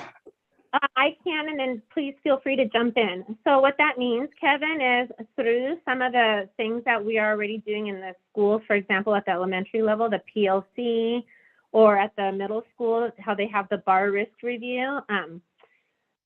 The students are supposed to be monitored. We have to document how they're doing in their classes academically, and we have to provide feedback and communication with the families. The most important thing is if a student is struggling, that's when we need to intervene. We need to document, like, what are we doing? What supports and interventions is the school and the school community providing for the student so that we can catch them and make sure that they continue to be successful, because they're not in the designated ELD class anymore. So we just want to make sure that the student continues to be successful and on their path for being completely proficient and excelling academically. Is there an objective standard for what constitutes struggling? We mostly look at grades and teacher input. Like, teachers tell us what they think the student needs are. It's a little bit like an SST meeting where it's individualized. So we get that information and then we document interventions that we offer the student. Thanks. I'm good. Thank you, Alex. Okay, thank you so much, everybody. Have a good evening.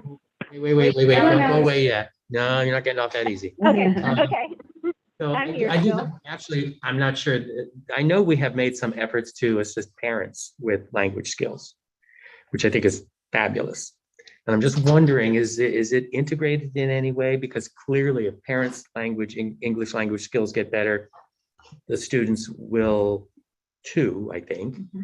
So is there any kind of thinking for integrating that into this EL plan? So far we've been mostly working on communicating in the language of choice to families, but as we look at restructuring our adult education program, most adult education programs in the county have language programs for families, right? Either their language acquisition or citizenship.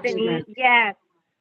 So this is actually the brilliance of, like, me being the principal of the Ojai Adult Education Program, because this is exactly an opportunity, right, where we can start thinking and being creative and providing programs and supports for families through the adult education. Yes, right?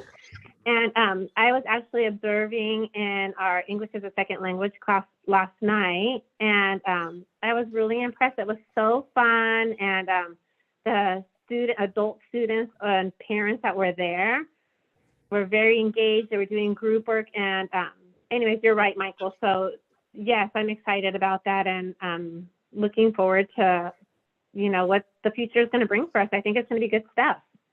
Cool. Excellent. Thank you. Anything else? Okay, so thank you, Alex. That's very exciting to hear. Our next, let's see, our next item is 7.4.2, a resolution in recognition of Arts Education Month. Would someone like to please read the resolve, or? Are we, do I have a current copy? You have the copy that's in the agenda. If you'd like to recommend changes, you certainly Okay, can. I did have changes. Oh, cool. All right. I can make those as we. English, oh shoot, I clicked on the wrong button. Sorry, and potential spam is calling. So I first was wanting to remove the whereas about COVID. Yes. I I think we have.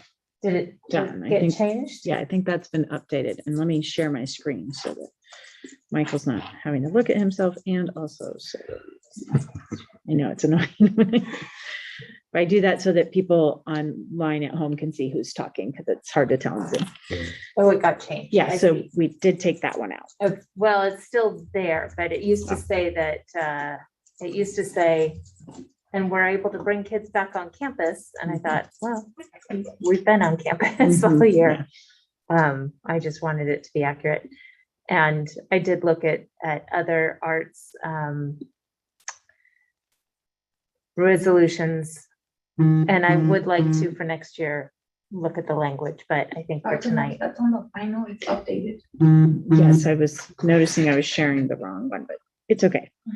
This is. Would you like to change the language tonight, or? I think it's fine. I would like it to be a little bit stronger, but for tonight it's fine. But I want it to be known by this community that arts in education is it's a core belief of this community, and our education system will continue to make it so. So in the sense that arts are one of our community values, or one of our community assets. Yeah, I like that. We're actually working on a potential plan. So every year we have revenue generated from summer school, and we're hoping that at some point that might be able to help support teachers because it fluctuates every year, but that might be able to help support some arts programming. So that's something we're looking at and would like to bring to you in the future. But we know how important art is, and we would like to have the amazing programs that we saw today at Miramani in every school, and for every elementary school to have a robust arts program. So this is something that is, you're right, is a deeply held value, and for both us as a district and for our community. And so it's something we're always working on trying to support. But at this point, I will move to approve our arts resolution. I would just add, I love the extent of the recognition of PTAs and OEF and these other organizations, as we all know, and as we heard from Miramani, they're providing arts primarily, or a lot of it is through volunteers and through donations. So it's very much an appropriate recognition. Okay, now, did you want to turn that into a second? I will second. Great. All in favor? Aye. Aye. Thank you so much. All right, so then next one is 7.4.3, resolution in recognition of Women's History Month. I will move to approve and applaud the district for the the link you have on the website to give recognition to inspiring women. That was 100% Linda Jordan I love it. and her idea and her execution, and I'm glad that she put that together, and it's very nice. Well, thank you, Linda. Yes, So I will move to approve. 7.4.3. I'll second. All in favor? Aye. Aye. Aye, sorry, I'm here.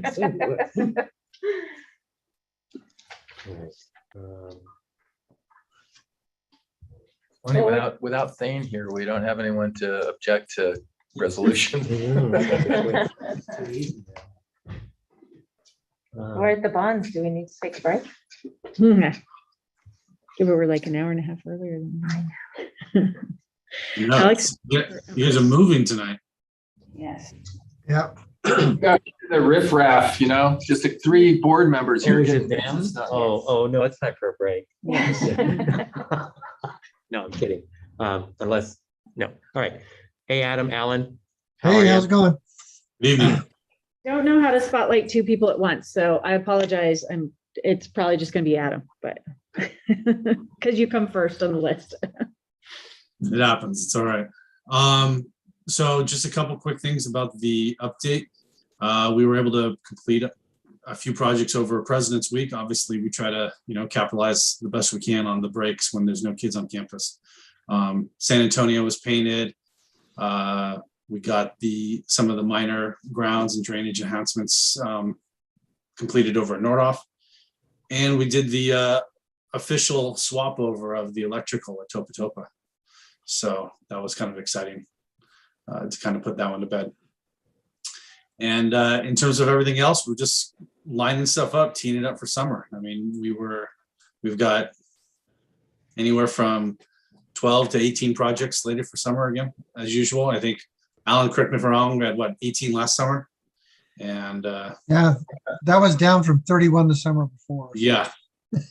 Sorry, we're slipping a little bit, but There's lots of room. I didn't do that. I yeah, was feeling bad for every time we meet, we have some new. no, idea. we're slacking. We're slacking a little bit. Sorry about that, but yeah, it's trending to somewhere between 12 and 18 projects again for the summer. So it's exciting stuff.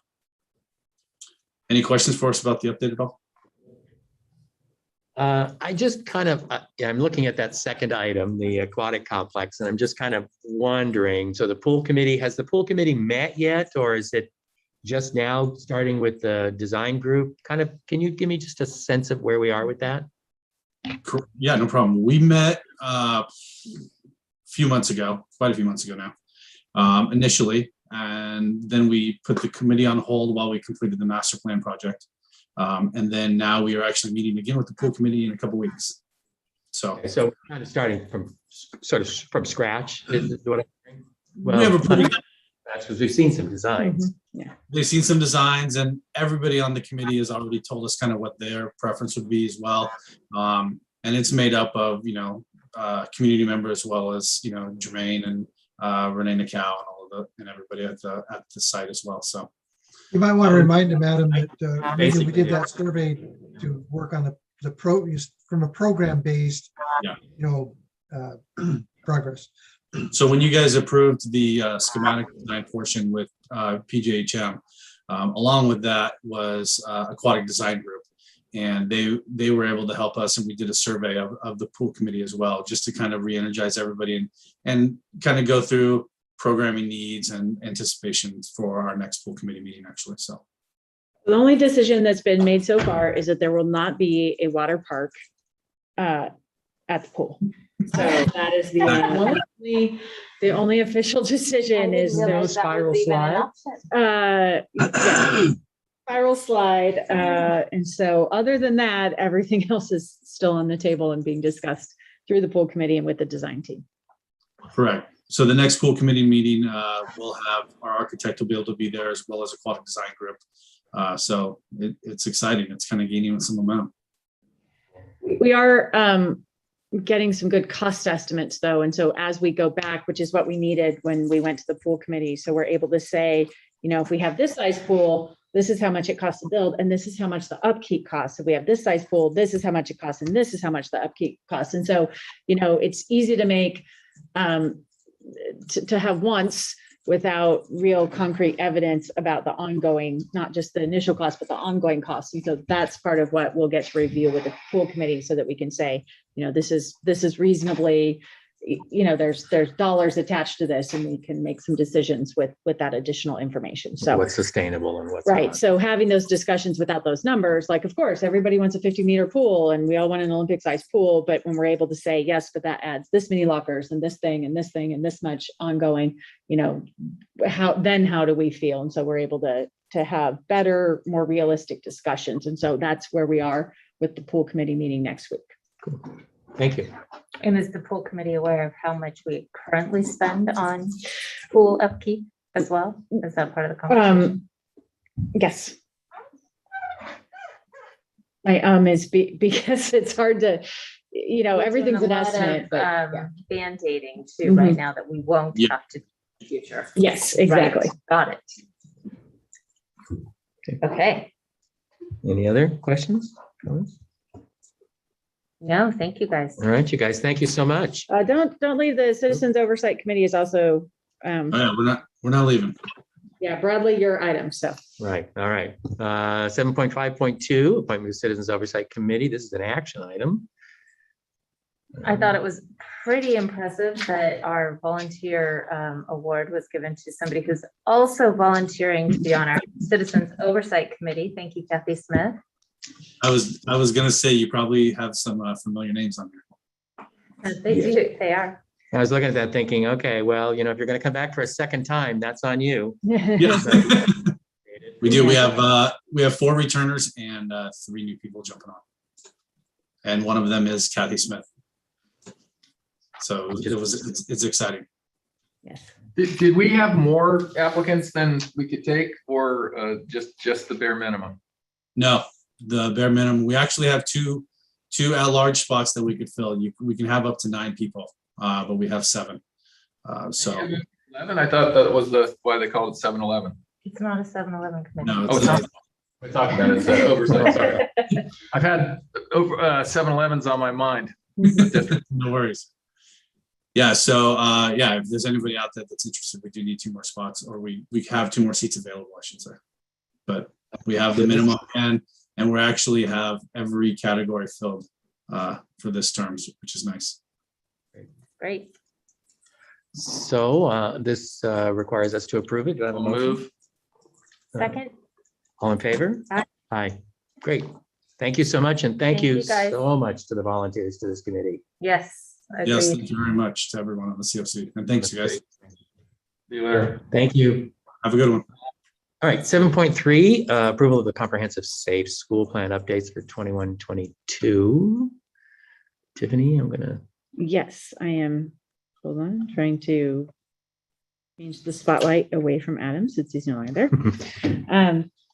So this is our comprehensive safe school plan. As you may remember in the past, these used to come individually for each site. The good news, one of the good pieces of declining enrollment is that we hit the threshold now where we only have to do one for the entire district. And so you only see one plan before you. This is something that we update annually. I would say this year we did a little updating, but next year we are due, just like our EL master plan, for a very comprehensive restructuring of this plan. There's some maps and things that we need to revisit when we have a little bit more capacity and staff capacity to do that. But this is our safety plan for this year. So for the next 9 weeks. Comments, questions? How these are the kinds of things you look at, they're so dense, and it's like, yeah, I guess that would be a good route to have everyone go, et cetera. How about just the on the ground practicing of, what we would do under these certain circumstances? I remember a few years ago, we actually had some practice sessions, so to speak. So there's a schedule in this for regular drills, which we have. So we have fire drills, we have active evacuation drills, lockdown drills. So every school every year does all of the required drills on a particular schedule, unless of course the fire alarm gets pulled or something else happens, in which that case that counts as a drill. So we do that. We actually just met with our team earlier this year to talk about things like the emergency supplies. So the emergency supplies had previously in every school has them. The degree to which those are actually usable varies, and those were sometimes provided by PTOs, and then some years they wouldn't be. And so that's really a district function. So moving forward, that is something that we are taking on district wide rather than having that site by site, because it's hard to manage and ensure that, for example, the granola bars are still good, and the water and the Band-Aids and all of those kinds of things. So we met with our leadership team. We came up with a plan for what we want in each kit and what we want in certain classrooms. And so that's something, so we're working on kind of those specific site level things and updating those where we can, when we find that we have outdated practices or things that are not equitable or sustained throughout the district. I think Ron Wilson was talking to me a while back about are we still an evacuation center, and do we still have any of that material over there? Yeah, Nordhoff is the community evacuation center. That's part of our work with our solar project, is that we got a big grant to ensure that we have the backup battery for the Nordhoff evacuation center. But yes, that is still our community evacuation center is Nordhoff. Can we overlap at all and use any of those supplies, or consider those supplies also overlapping our supplies, so to speak? Yeah, with classrooms, I mean, really our supplies, and this is something that we spend a lot of time talking about, what are our best practices? What do we need in every classroom versus what can we just have on campus? And, what do we do? How do we have a regular rotating plan for example, maybe the last week of school, we have a granola bar party and we eat all the granola bars and then we replace them the next year. And one of the, what we currently have at every site is a giant water tank, which was our water supply. And we talked about we're not sure of how usable that water is, and whether or not that's even the best way to provide water to students, that you're gonna run out to the water tank with a paper cup of water, that maybe, so we really talked about what kind of emergencies would we have, and is that the best way? And what we came to is no, that's probably not the best way. So we are going to move away from that water tank and instead have bottles of water, which is what we have at Nordhoff, available in every classroom. And again, like the last week of school, we drink the water and then next year we replace it so that we're sure. Yeah, everybody, Like fun. you all made it through a school year. Granola bars and water for everyone. We could get chickens. Chickens will eat anything. That is also on the list at TOPA. So, we're really trying to be thoughtful about how do we create systems so that these things are regularly refreshed and we're sure they're taken care of, and we're not waiting for an emergency to go, oh my gosh, we have a water tank, but no cups. Or who do we send out to? And then we also thought about, there's very few emergencies where students would be on campus. We probably don't need to stock every elementary campus for students to be there for a week. What would be most likely would be a lockdown, which is, probably a few hours. And so we need to have supplies for a few hours, granola bars, those kinds of things. But we don't need to have outside of Nordhoff robust, things for students to be in lockdown for a long period of time in those kinds of, fire or earthquake.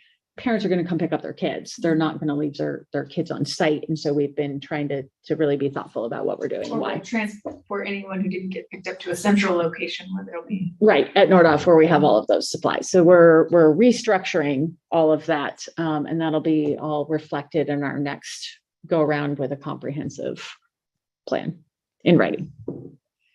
Well, I have to say, I've been involved in emergency response plan. Well, for the last 2 years, we've been rewriting them and all kinds of things. And these kinds of comprehensive plans are extraordinarily dense, as Kevin reflected. But I think this is organized pretty well. That's my first test of something like this, is can I find what I need in an emergency? And a lot of these things are just so poorly written and so poorly, there's no It's just, they're very difficult to make practically useful. And this one strikes me as much improved, so. I like to make graphics. Hey, in an emergency, you don't have time for 12 paragraphs of dense text. So What was it? What school has the really cool wavy evacuation as opposed to the straight lines? Is that one of them? One of the graphics shows like people kind of coming out like fish hooks. Like it. Did the section on dress code get? I believe that changed section was from updated. Was it re-uploaded to? Yes, it was re-uploaded. I sent you the link in Yes. the chat right now You where did. the official re-upload was. Mhm. Yeah, so Okay. we did update the So dress that's why code. I'm not finding it. I'm like, gosh, I swear I saw it. And Yeah. okay. It was Just curious. recommended it be removed if not updated. Okay. Yeah, and I don't know that dress code belongs in the safety plan anyway, so it's okay that was. Well, in an emergency, I think we can send them home if they're in a halter top, right? Right. Because So- that is logical. Yeah, but I'm at page 48 of the attachment is the dress code. We've updated it since. It's- Okay. the agenda. Yeah, Right. yeah. So are we eliminating the dress code, or we're just pulling it out of here? Because clearly it doesn't belong. Right, in we're here. pulling it out of the It safety doesn't plan because it does not belong in the Right. safety plan, and I'm not sure why it was there in the first place. And then Yeah. as long as we're talking about it, Mhm. are we gonna sort of work it to make it a little, The dress code? yeah. Our board policy on dress code says that sites work on the dress code at the site level.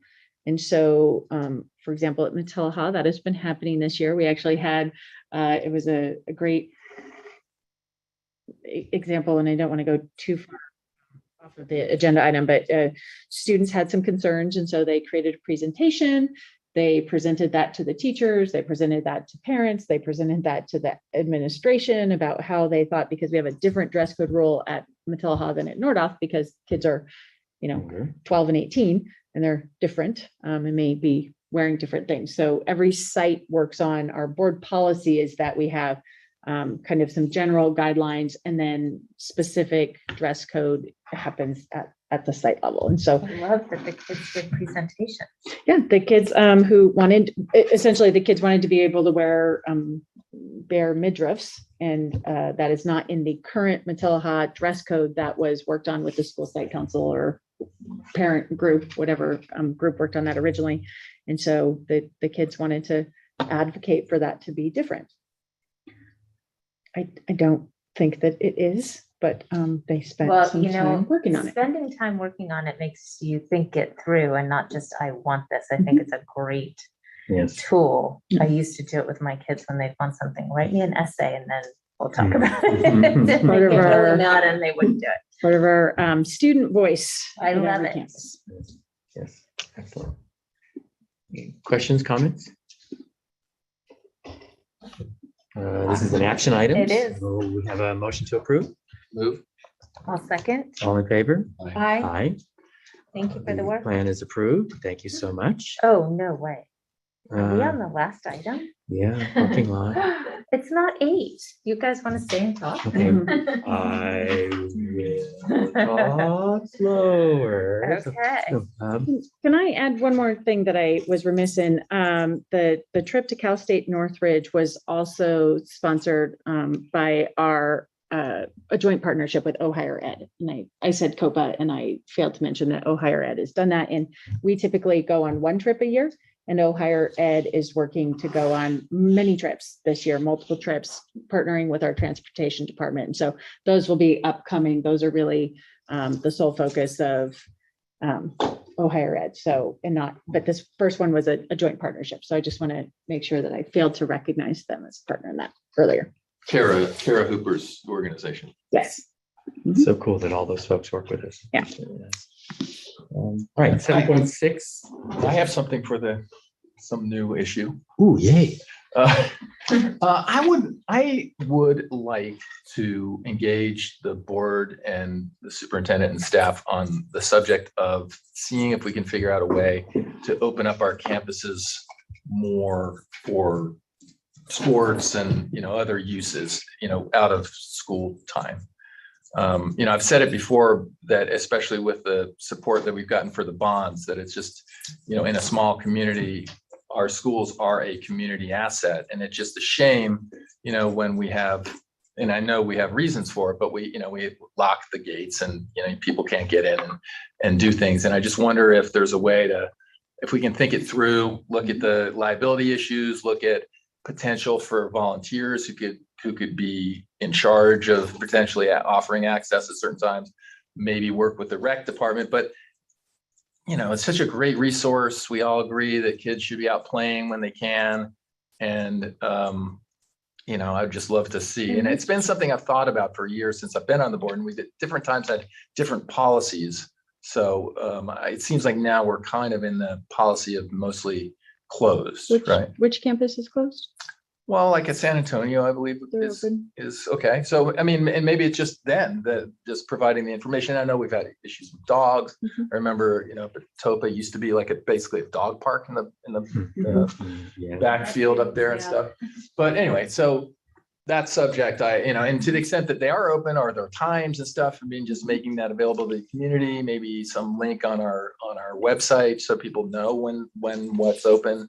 But it's just, it's great when you can, I thought about it in a kind of a separate way when John was playing in a soccer game against an LA team, and their game was in Silver Lake in Norco. And I'm like, there's no field between LA and Norco, but they just decide, whatever's the easiest thing. So anyway, That's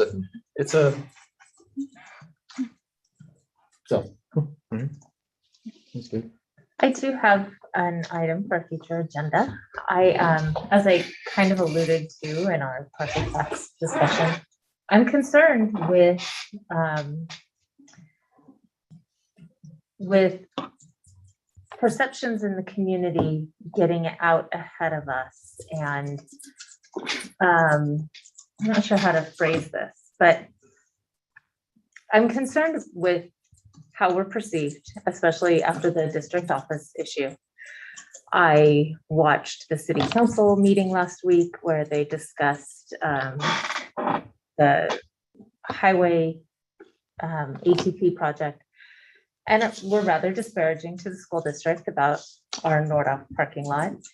And I've been thinking about it a lot and what we can do to be more proactive in the community, to talk about the district, because I see these meetings and I think there's phenomenal things going on and people just don't know. And so I picked up a book. This is, my kids get mad at me. They're like, okay, you read another book. We have to do another thing. You read another book, but I read another book. 5 Habits of Highly Effective School Boards. And I would like to have a conversation about a strategic way to create committees, to perhaps have school board members involved in community organizations, whether that's the Lions Club or the Rotary Club or whatever, however we can, what we come up with. But I'd like to have a discussion about how we can proactively go out into the community and answer questions and be very strategic about it. Not just I happen to be talking to so-and-so and my long-winded way of saying, I think we should be on some committees. But I can structure that in a better way. Or maybe we have a working board retreat at some point where we can talk about it. I don't know how the discussion would go at a board meeting, but it's something I've been thinking about. Okay. I will say I did watch some of that city council meeting and the part about the problem with backing up on Maricopa being the result solely of things going on in the parking lot. And my daughter, who was behind me, said, so I just want to get this straight. You want 16 and 17-year-olds to drive faster in the parking lot? I said, I guess. But yeah, And I really wonder I'm a little if they, dubious about that whole. yeah, I wonder if they actually know that we changed the parking Well, lot. that's what I was gonna ask. I mean, But the conversation isn't there, and that's kind of my point, is do we have a liaison with city council to answer that question? I do that. Or even having a board member who is responsible for going to the city council meetings and reporting back on what happened and what's going on there. You know, just some strategies about how to be better involved in the community and let people know about what's going on in the district. I think that's our job as school board members. okay. Anything else? No, but it's not 8 yet. I tried to talk a lot. Shelley, you just weren't up to it. Going once, going twice. Think we're done. Do I need a motion? No, I think you just say we're done. But Mike, you just ran the most efficient meeting of all time. I mean, we had an agenda that was amenable to that, but, all right. Well, thank you, everybody. Thanks, everyone at home, if there's anybody still here. And we are adjourned. So can you turn off the live stream? Yeah.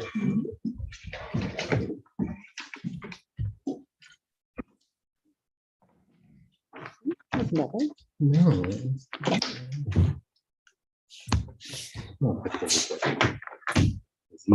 All these years, you never knew you had this incredible talent. And I didn't even have a hammer.